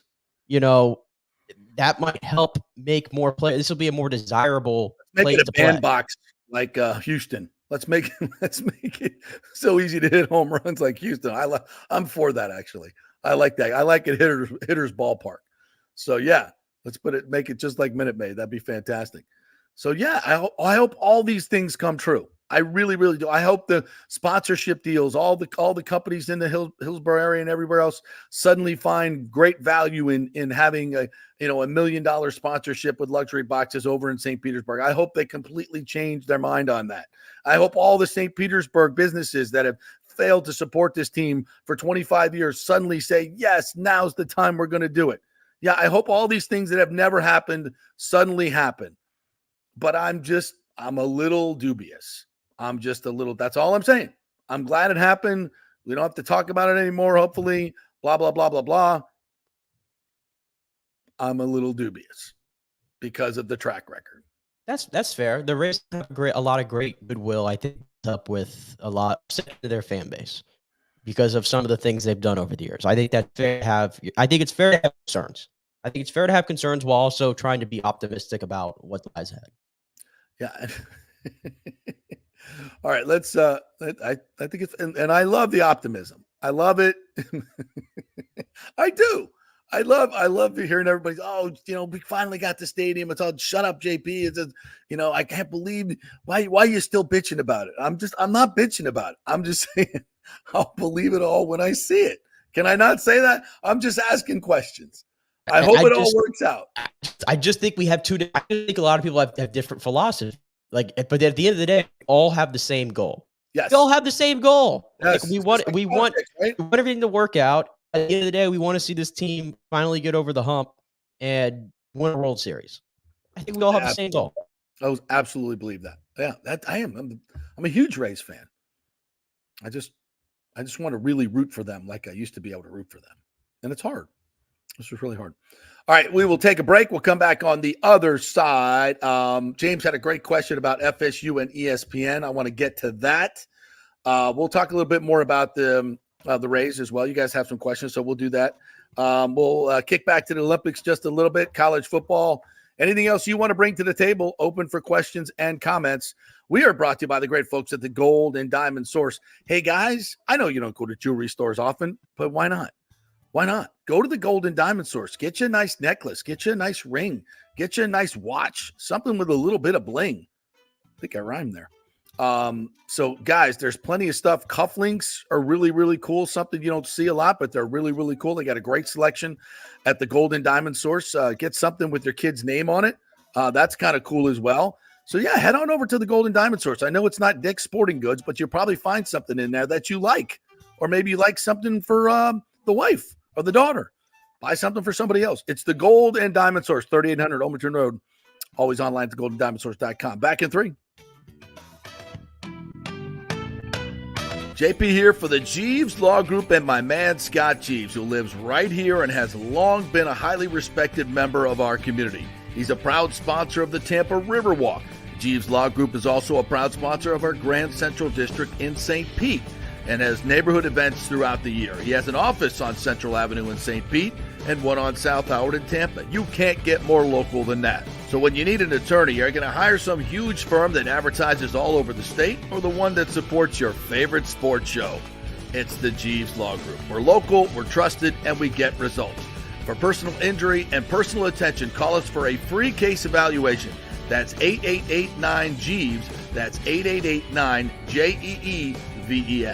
All right, this is for all you guys who don't want to go to the gym and do 5,000 crunches. At Bay Area Modern Medical Center, you can get on the new True Body machine where you can reduce fat and tone up your muscle. It's like doing 54,000 crunches in just 15 minutes. Define your body as you see fit. True Body offers personalized muscle stimulation that delivers the equivalent of those 54,000 crunches in just 15 minutes. Just get in touch with them at Bay Area Modern Medical Center, BAMMC.com. Chris Lugo and the team over there will set you up on True Body and get amazing results. Non-invasive with comfortable and little to no pain and zero downtime. You can isolate and target those areas that you want to improve and treat multiple areas simultaneously. It's an amazing machine, so check it out at Bay Area Modern Medical Center, BAMMC.com. JP here to ask the question, are you planning an event, meeting, or conference? If so, you'll want to call the designers and production professionals at Extravaganza Productions Incorporated. With over 35 years of experience in the events industry, designing and producing every type of small to large event, they can provide a huge resource for design ideas, audio, visual, sound, lighting, decor, and entertainment to turn your event into an incredible experience for the entire audience. Folks, I've worked up close and personal with this group at many national events and Tampa events, and they have unique capabilities that help you save time and money in the planning and execution of your next event. Don't delay. Call these pros today at 813-621-4700 or check out their website at extravaganzaproductions.com. Tell them JP sent you, and they'll provide a free initial consultation for your event. Extravaganza Productions, the best in the business. Golfers, listen up. The hottest new driving range craze has come to Rogers Park in Tampa. The Top Tracer range is now open 10 to 9 p.m. And just like you see on TV, every shot is tracked for yardage and accuracy, giving you immediate feedback. And best of all, you can virtually play the top courses like Pebble Beach or St. Andrews with your buddies. Plus, great food and drink options available in the well-appointed hitting bays. Very comfortable out there. Reservations highly recommended, starting at $25 per hour, including balls. Reserve at rogersparkgolf.net. That's rogersparkgolf.net. See you there. Let's go. Right now, back to the show on FanStream Sports. All right, welcome back to the JP Peterson Show on this Monday with Nick Ennis from On3 Sports joining me. Brought to you by the great folks at Third Generation Plumbing. Spoke to John Rodriguez this morning, texted with him, the owner of the company since 1995. They have a great reputation. Trying to get him out to Bucks camp, but unfortunately he said we're going to be really, really busy over the next few days because when all this water comes up, people with septic tanks and a lot of other people really get backed up plumbing issues. And of course, their emergency crews are always at the ready. They've got a great group of folks that will get out and help you. So if you're in an emergency situation, thirdgenerationplumbing.com. They also do AC, but the website is thirdgenerationplumbing.com. So call them over there. Tell them you heard it on the JP Show, please. And they'll get right out to you as quickly as they can. So they'll be really, really busy with all the stuff going on. But that's what they do. And they support their customers first and foremost. thirdgenerationplumbing.com. All right, so I didn't ask you, Nick. There are some other things you wanted to bring to the table here today in terms of content, some things you want to talk about because you were off all last week. And I'm sure there were things that were on your mind that you wanted to say that weren't just Rays related. Well, a lot of them were Rays related. I'm trying to think if the Olympics is sort of over this entire thing. And that was sort of where my was. I know you talked about Olympics there with Brooke, but just mentioned the golf yesterday. I got a chance to finally watch the full round of that and the 10 as well. And it's so funny. We walk out, you have all these athletes in the Olympics, but I don't think all the time, especially in sports like that, like maybe the best player, like in a tennis or golf, like always walks away with the gold medal. But here we end yesterday. Scotty Scheffler takes gold in golf. Novak Djokovic takes gold in tennis. And it's like, thinking about this, we talk a lot about like parity in sports and everybody wants to that. And I almost feel like, JP, that in individual sports, the Olympics is teaching me that. It goes further than just Scotty and Novak. I think parity is massively overrated in individual sports. Yes. Massively overrated. I don't know about everybody else. I enjoy watching Scotty Scheffler just kick butt event. I enjoy watching Djokovic and Alcaraz do their thing every event. I enjoy watching Simone Biles wipe the entire world away in every event. I enjoy Katie Ledecky doing the same thing. Like, I think that's why, I enjoy it. Like, I never get tired of it. I like seeing these men and women go out there and build their legacies, and then you get to have these like interesting talks. Like, for example, the tennis side, Djokovic wins the first gold medal of his career, and now I think he's sitting at 99 career wins, I want to say, in his tennis career. Yeah. He already has passed Federer and Nadal for the most Grand Slams, and unless Carlos Alcaraz, time will tell the next 10, 15 years of his career if he's able to ever chase after that record. I think it's fair to say that thing's going to stand. And I think we've talked about this before. It's like Nadal and Federer have these like 2 core fan bases, beloved by the entire world and all tennis fans. But Djokovic was right there the entire time. Yeah. And for whatever reason, and maybe it's because he could be a little prickly sometimes, like you saw at Wimbledon and some of the other things he said before.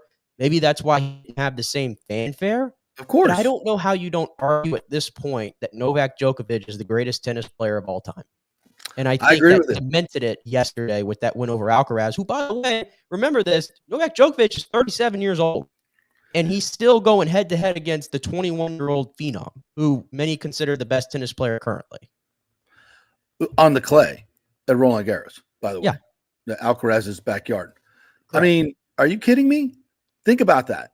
37 years old. And I think this is, the argument will always go on. But you can point to the number of Grand Slams. He's got it by one. The total number of wins. And then this one, I think, puts him over the top. Nadal won a gold, but Federer did not, if I'm not mistaken. Federer did not. I don't think he did. Nadal is the only one to win the Golden Grand Slam of the men that we're talking in terms of Federer and Nadal and Djokovic of the three. So for him to beat Alcaraz at 37 years old to win a gold medal, I think is the kind of the coup de grace. That's the thing that's going to put him over the top when you talk about the GOAT status. Right. Because the numbers matter, especially in tennis. The numbers matter when you're comparing them and their dominance, because all of them had great longevity, right? Everyone, they all, and they were contemporaries as well. And Djokovic, being the younger of the three, I think has all the head-to-head matchups as well, if I'm not mistaken, right? I think so, yeah. Yeah.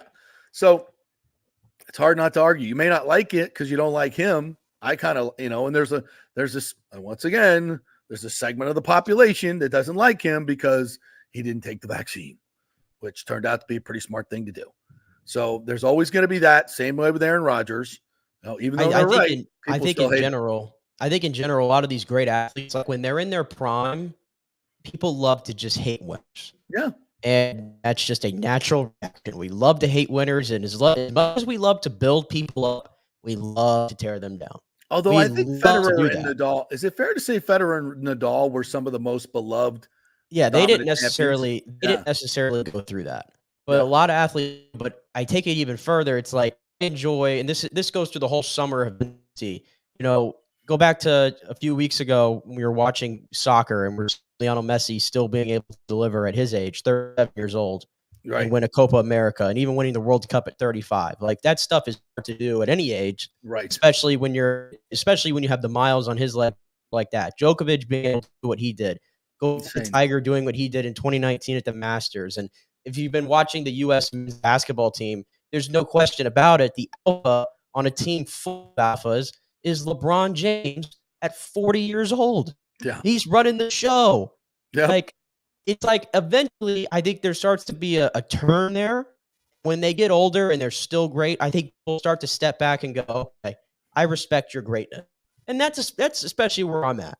Because I'm a fan. We're all fans. We all go through periods where we're like, oh, I'm tired of seeing this guy win. But when they get older, you start to, I think, root them even more. Sure. Yeah.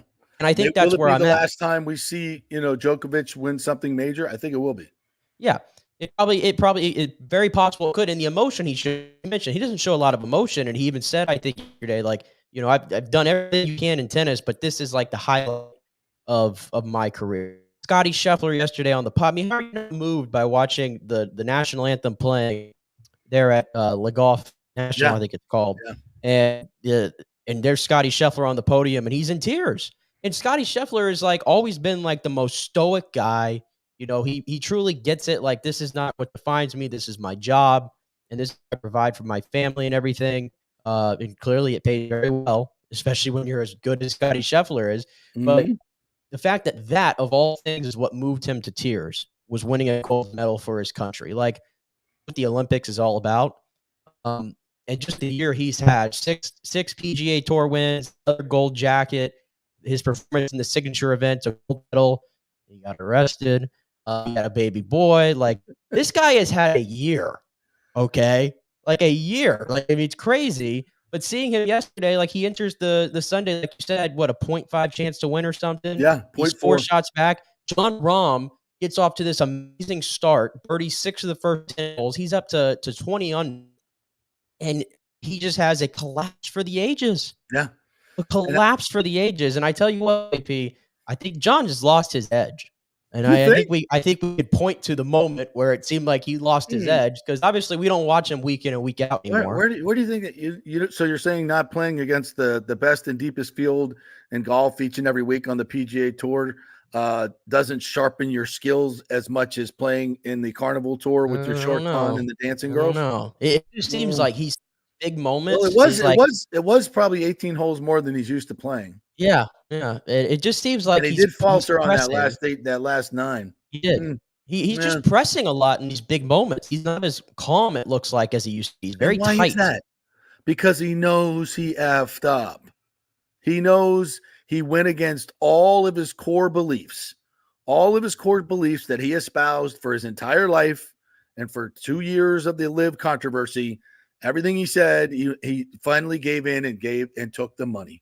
And he knows in the back of his head or in the front of his head or all over his head that was the wrong decision. And so when he gets in these situations, he collapses because his brain is not right. And when he fixes it, when he rewires himself and gets back on the PGA Tour, hopefully not in the far too distant future, then you'll see the old Jon Rahm return, because right now he is a mental mess. How do you make a 7 on the Jon Rahm? A 7 on the easiest par 5 on the course. A 7. Making a par would have been disastrous. Making a 7 is like you just pissed away every medal. It was the difference between winning a medal and going home 5th. And like he said, he felt like he let his country down. You can't tell me. I've watched him play for far too long. You can't tell me that that's not the issue. It's all mental, because he knows he compromised all of his values for money. And when you do that, that makes you a fraud. And everybody sees it. And everybody knows it, and you know it more than anybody. And that's the problem for him. And I hate to see it, because I love Jon Rahm. And just get a simple solution, my friend.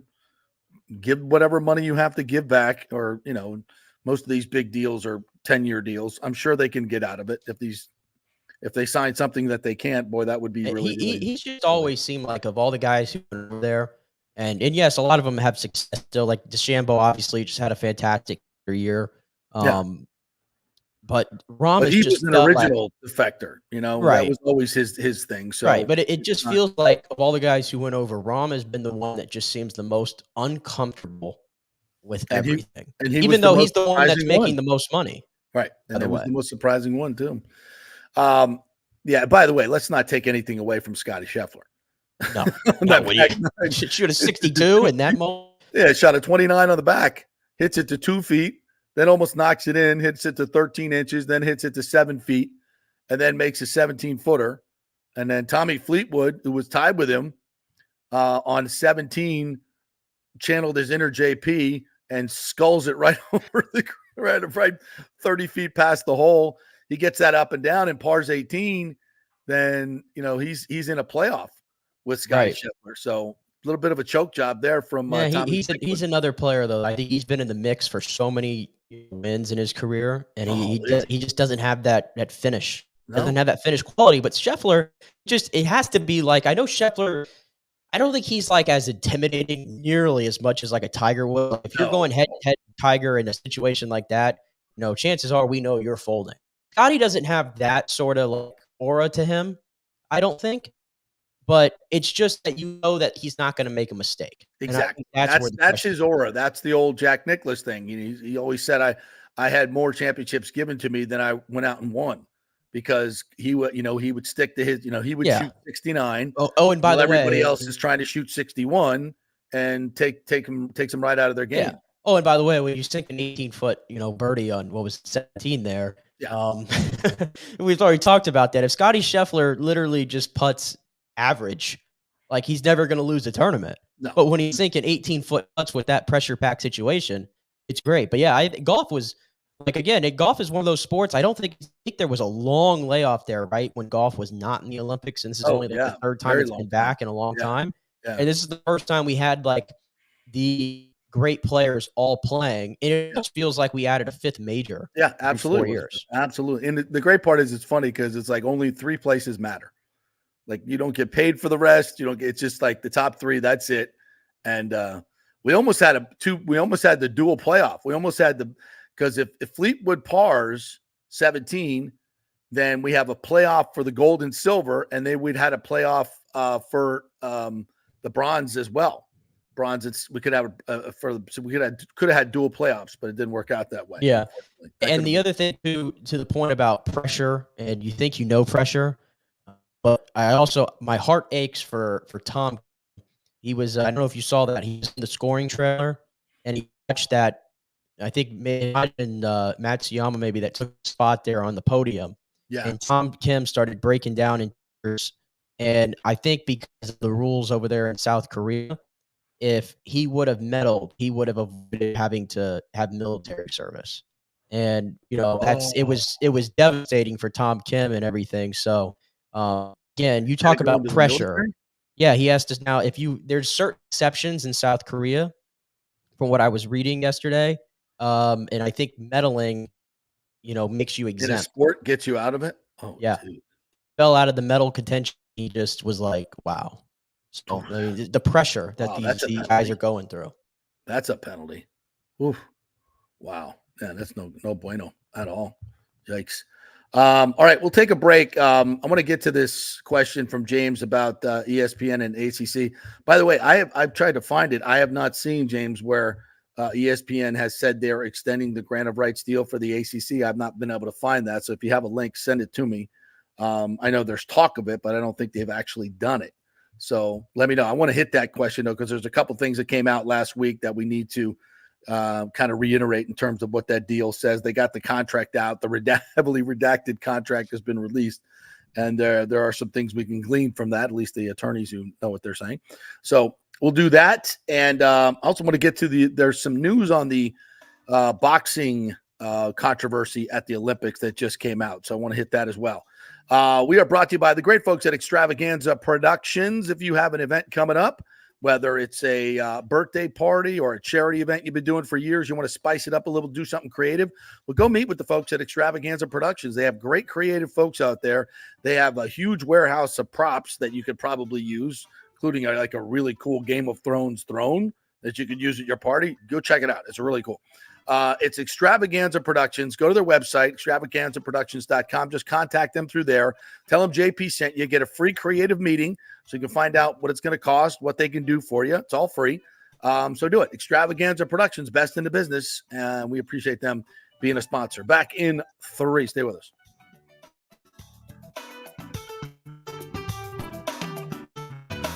JP here for the Jeeves Law Group and my man, Scott Jeeves. If you're going to hire an attorney, do you want some guy looking for a quick settlement and a quick buck, or do you want an attorney with some chops? Scott is a board-certified civil trial lawyer and a certified circuit court mediator. Been practicing in the Tampa Bay area for over 30 years. He is a peer-reviewed AV preeminent-rated civil trial lawyer. They just don't hand out those classifications. He's been the lead class action counsel on many complex consumer protection cases and has handled hundreds of serious personal injury cases. He's dedicated his career to protecting injured victims and is committed to vigorously representing you.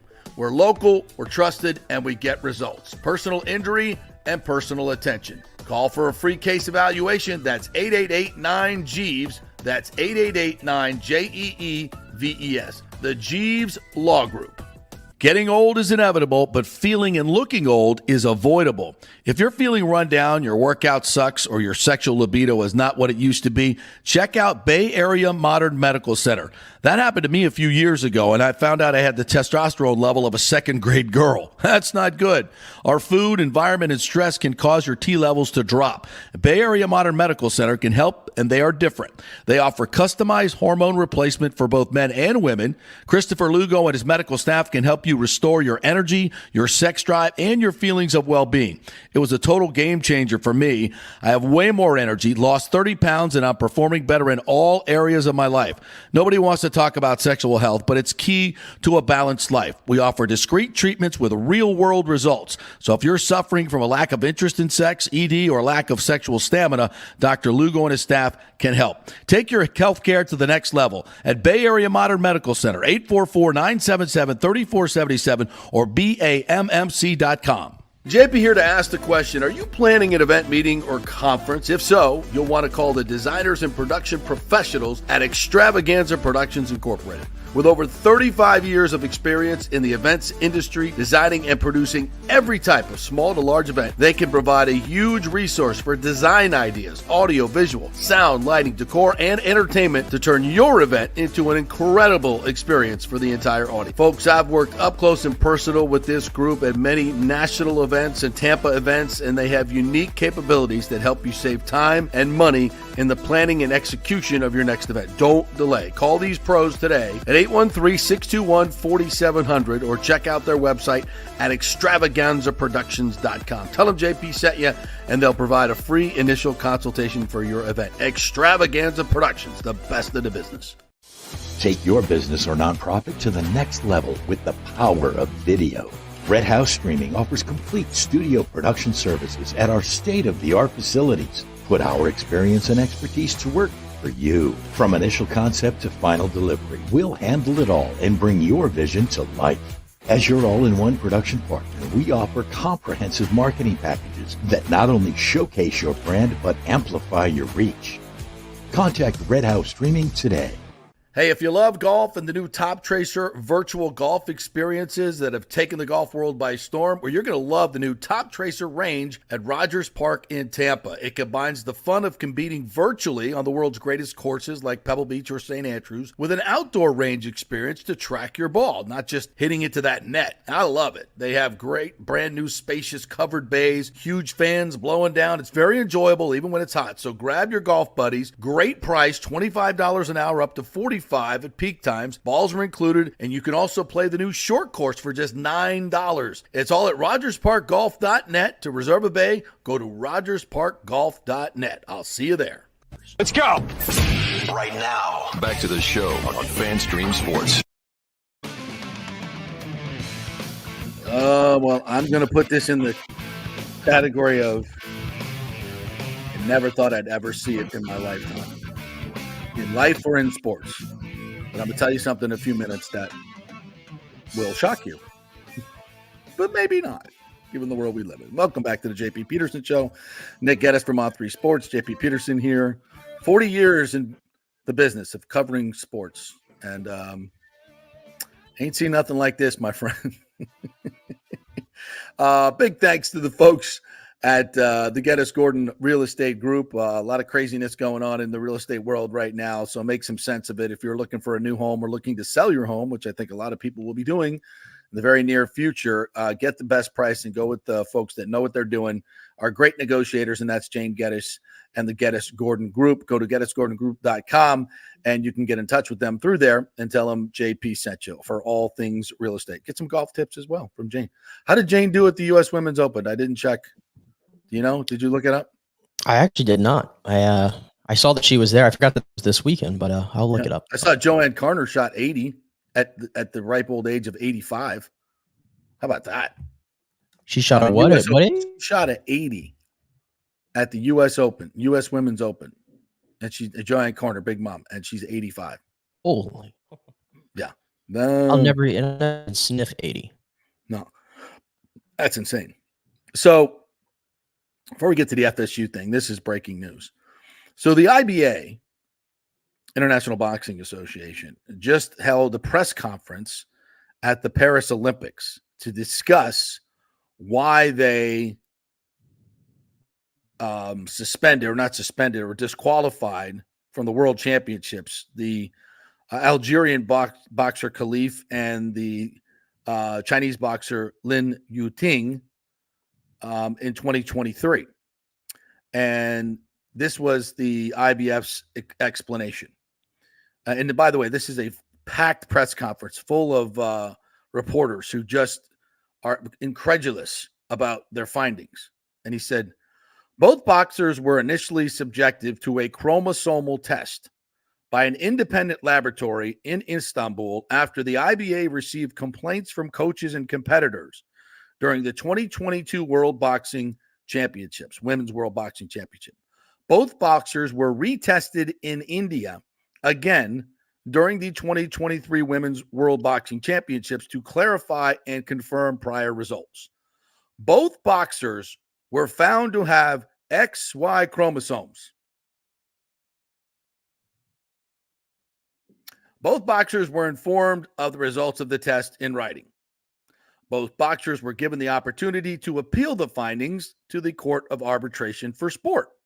The IBA offered to pay for the majority of the cost to allow both boxers to appeal.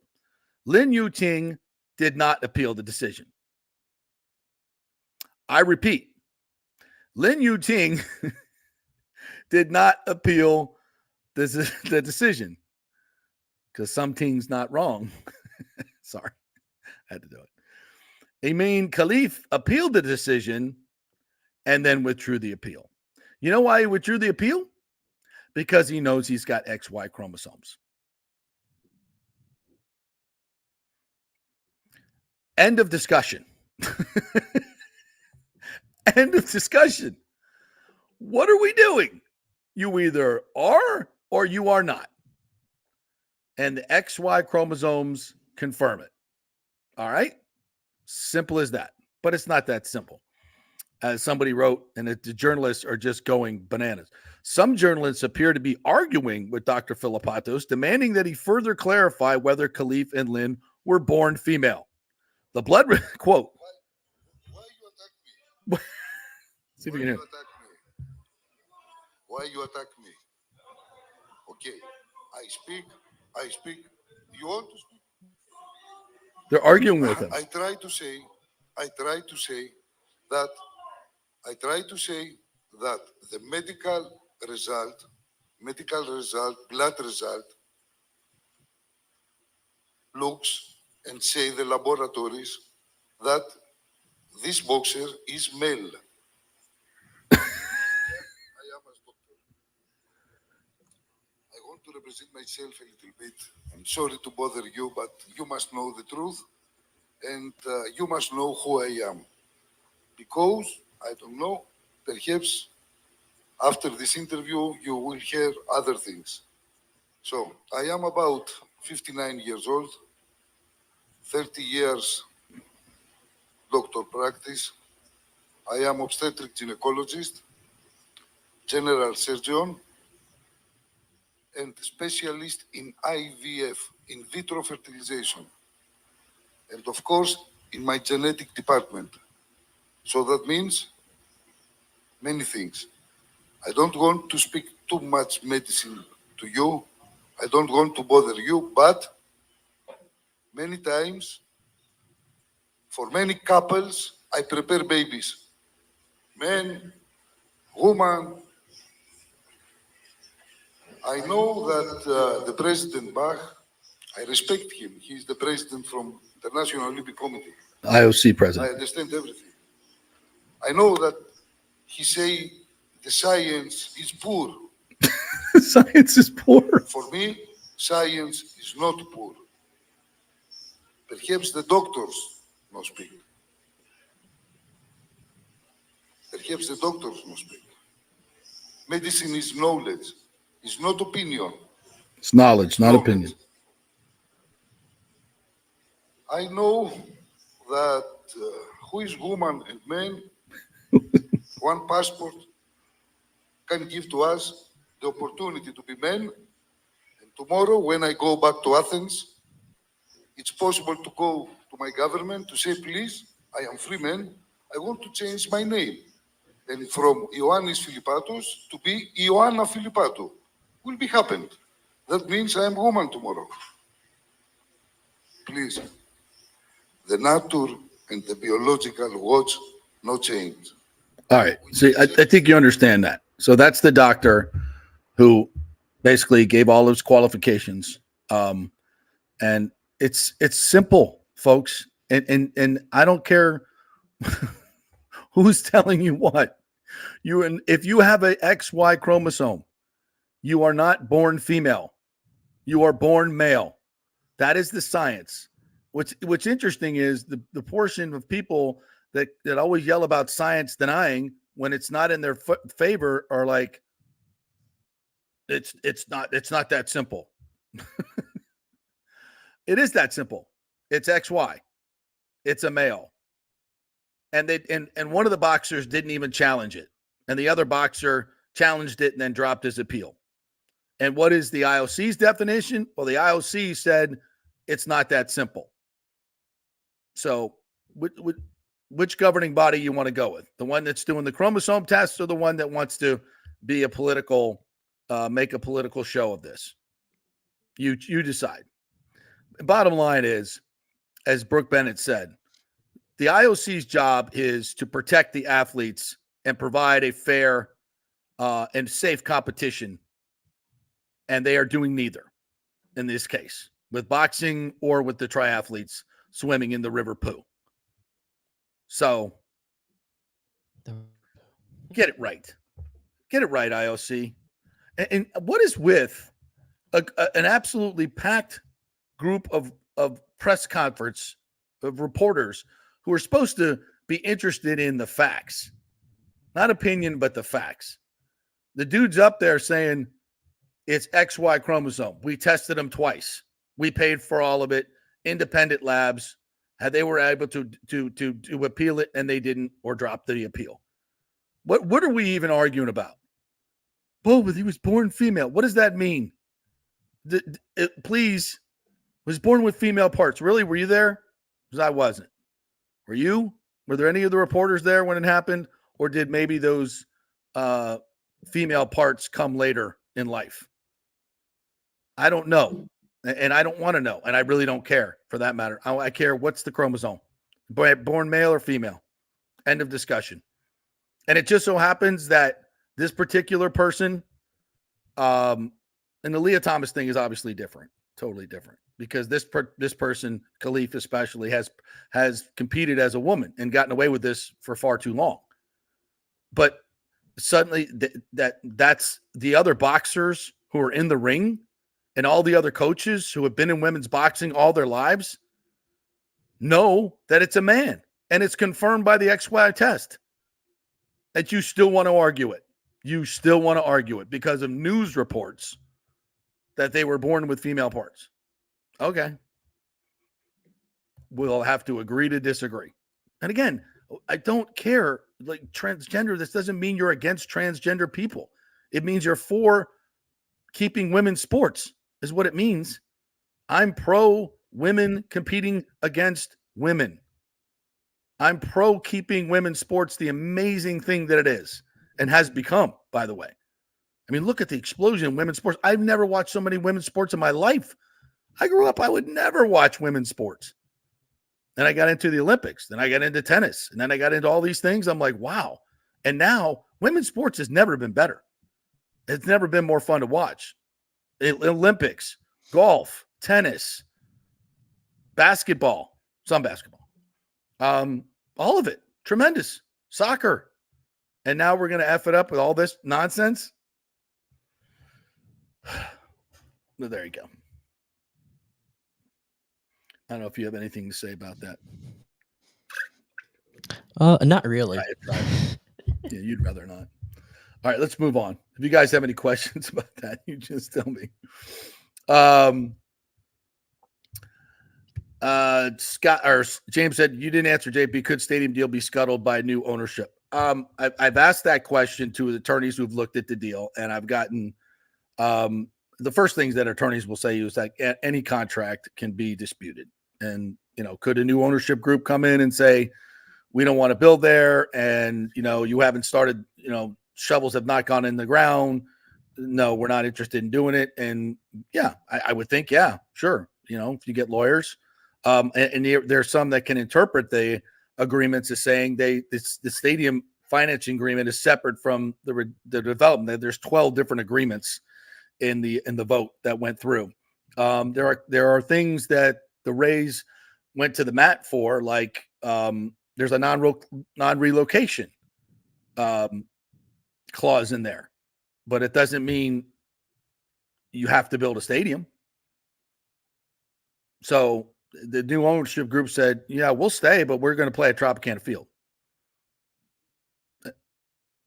Okay. Are we going to play at Al Lang? Are we going to play somewhere in St. Pete? Which St. Pete would be like, well, that's not really what we want. So, all right, forget it. You don't have to build a stadium. There's a lot of different things that could happen, and I'm not just bringing this up out of pie in the sky, folks. There are people still trying to buy the Rays.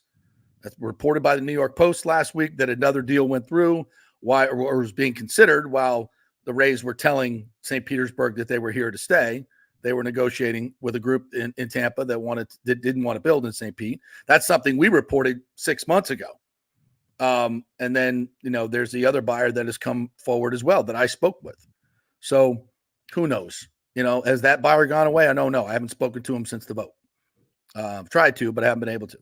So who knows if it's still, I think there's a long way to go. I will say that. I still think there's a very long way to go. But again, I hope it all works out. I think it's, it's good. Great for St. Pete if it all works out. All right. The FSU stuff. Actually, we probably need to hit one more. How many breaks? Did we hit the 4 breaks? Yeah, we're all good. We're all okay. Good. All right. So James said, I heard it was just like you wondering if they do extend, does it mean FSU pays a reasonable fee or exit, or do they get screwed? Well, I think what we learned last week in the heavily redacted documents, like it's a nuclear secret, this ESPN ACC agreement, most ridiculous thing ever, is that the ESPN has in 2026, they have the right to extend the grant of rights agreement to 2036. Okay. If they opt in, there was some question whether there would have to be a 2/3 vote or the commissioner could just rubber stamp it. Now, why a commissioner would just rubber stamp it at, 50 cents on the dollar is a little questionable. Maybe that's why everything is so heavily redacted. But more than that, if FSU and Clemson declare before August 15th that they're leaving the conference, I think we talked about this a few months ago. I think it's a great big game of chicken, to be quite honest. So if FSU and Clemson say we're leaving, and if they can pull Miami, North Carolina with them, even better. If they say they're leaving, even at 50 cents on the dollar, that agreement with the ACC is not worth it to ESPN because those teams are so dominant in terms of what they can sell in the media rights. The Pittsburgh football media rights aren't worth that much, and neither is Boston College's. So it wouldn't behoove ESPN, who was already hemorrhaging cash, to extend another 2 years, $1 billion or whatever billion dollars it is, to the ACC for another 11 years without Florida State and Clemson. So, but if Florida State and Clemson leave and they have nowhere to go, then they're kind of screwed. So it's kind of a game of chicken. And I think ESPN saying, oh, we're going to pick up the grant of rights is just them saying, trying to play the game of chicken and keep coming down the road at FSU. Oh, no, we fully plan on going forward. But if those two leave, that would be a financial disaster for them to do that. So I think that's all part of it. And we'll see who wins in this game of chicken. I don't think that's the only thing going on here. There's a lot of other things that can force an agreement. And as we've said for a long time, and Scott Jeeves have said on the show, that there's most likely going to be a settlement of some type. What is that number going to be and when is it going to happen, basically?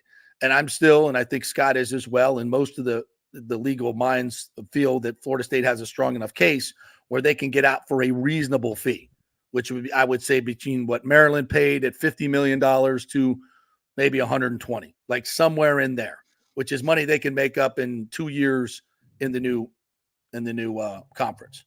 So again, it's very complicated, and there's a lot more to go here. But I think what we learned in this last week is the FSU believes, and I think North Carolina believes, and Clemson believes, and everybody in the ACC, if they're not, on the ESPN take, believes that there's a 2/3 vote needs to be taken to approve an ESPN opting in.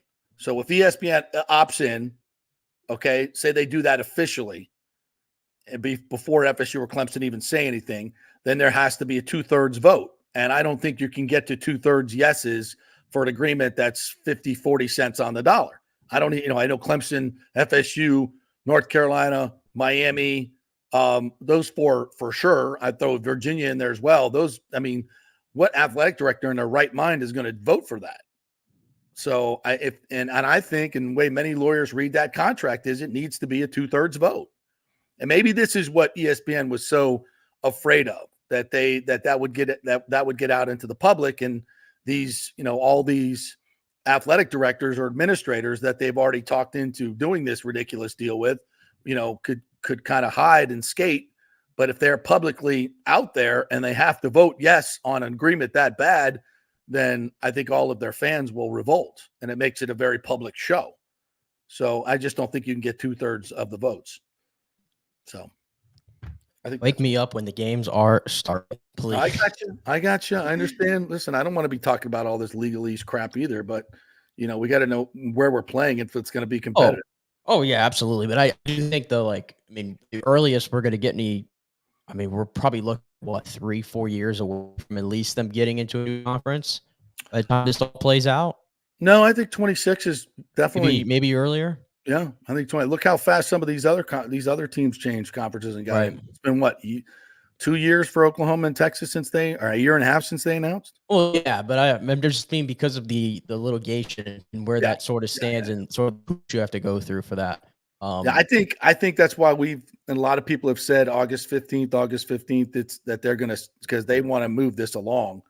I don't think I think they could wait another year. Absolutely, they could, because there's a lot of money at stake, and unless they feel that they have, they have a pretty good shot of getting into the Big Ten, because I think the SEC that boat has sailed. I don't think they wanted to get in there anyway. I shouldn't say that. If that was one of your options, it'd be fine. But I think the Big Ten is it, and the AAU thing that people keep talking about, I think, is ridiculous. So we'll see, but I think it could happen sooner. Again, let's look at the data. What have we seen over the last few months or last few years in realignment? Stuff happens way quicker than we thought it would, right? Yeah, that's true. I'm going to go with that.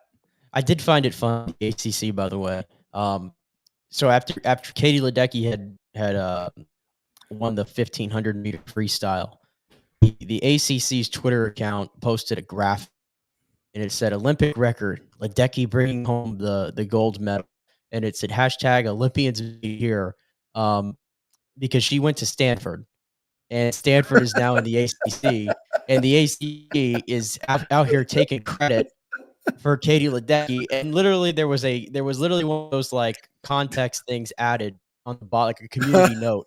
Right. They got community noted because they tried to be slick. The ACC tried to be slick there, right? It's so ACC. Olympians made here, and not so quite. So Jim Phillips. Which, by the way, speaking of that, I think I saw yesterday the Florida Gators are 12th in the official medal count. They were a country. If that's, I don't know what they're doing over in Yale when it comes to Olympians, but now does Ledecky count as a Gator? I don't think she's going to school there, but she's training there. She was training there, so I don't know if she counts towards that, but or maybe she is going. Maybe she enrolled there or something. But I even saw Noah Lyles, he's listed out of Alexandria, Virginia, but he's from Gainesville originally as well. So now, so did Ledecky? She's not even swimming in college anymore. Oh no, she's 27, so no. Yeah, she's not. So she's not. So does she count as a Gator Olympian if she's just training there? Well, the ACC said she was Stanford, so she's certainly not. She's certainly not in the ACC. I think we can. Well, we can make anything. Evidently, according to all the press people in Paris, despite the obvious that she went to Stanford. The ACC, you can claim her, but nobody's believing that. No, the ACC is going to ACC. That much we know. It'd be funny as a member of the ACC, as a Florida State Seminole, I rip on the ACC all the time, as do all Seminole fans. We're still part of that joke organization, but we can make fun of them as well. Hey, also, you stupid people. I know you'll get into it. We'll get into it on Thursday as it approaches, but guess what? It is game week in the NFL. Don't worry about the nonsense that is the Hall of Fame game. The Bucs are playing this Saturday in Cincinnati.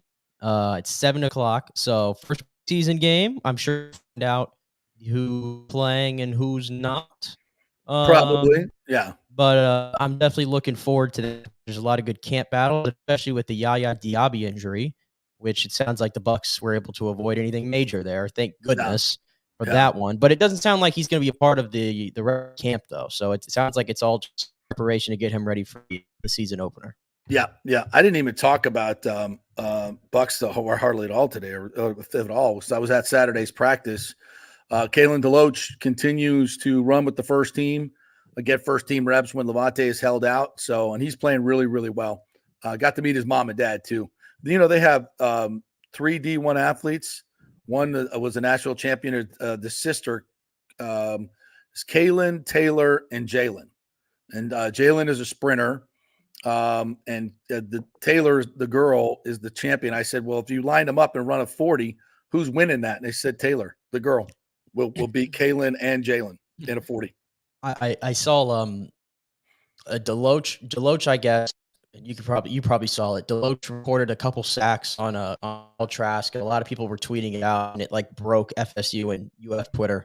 Yeah. When that happened. But I mean, we said maybe it's because we've watched a lot of FSU football that when Deloach was UFA, we were like with the UNDF, we were like, oh, he has a really good chance of making the roster. But it seems like he's right there. Yeah. I mean, the fact that he's running with the ones a little. Yeah, I think he's going to make the team, and great on teams too. Obviously, special teams. He'll be on every special teams play. And with the kickoff now being actually a play, I'm sure he'll be out for both return and coverage. So, yeah, I think he's going to be. I think he's going to make the team, be a valuable part. Great young man. Yeah, he dropped the pick 6 on the last red zone rep. Trask was trash on Saturday. He was terrible.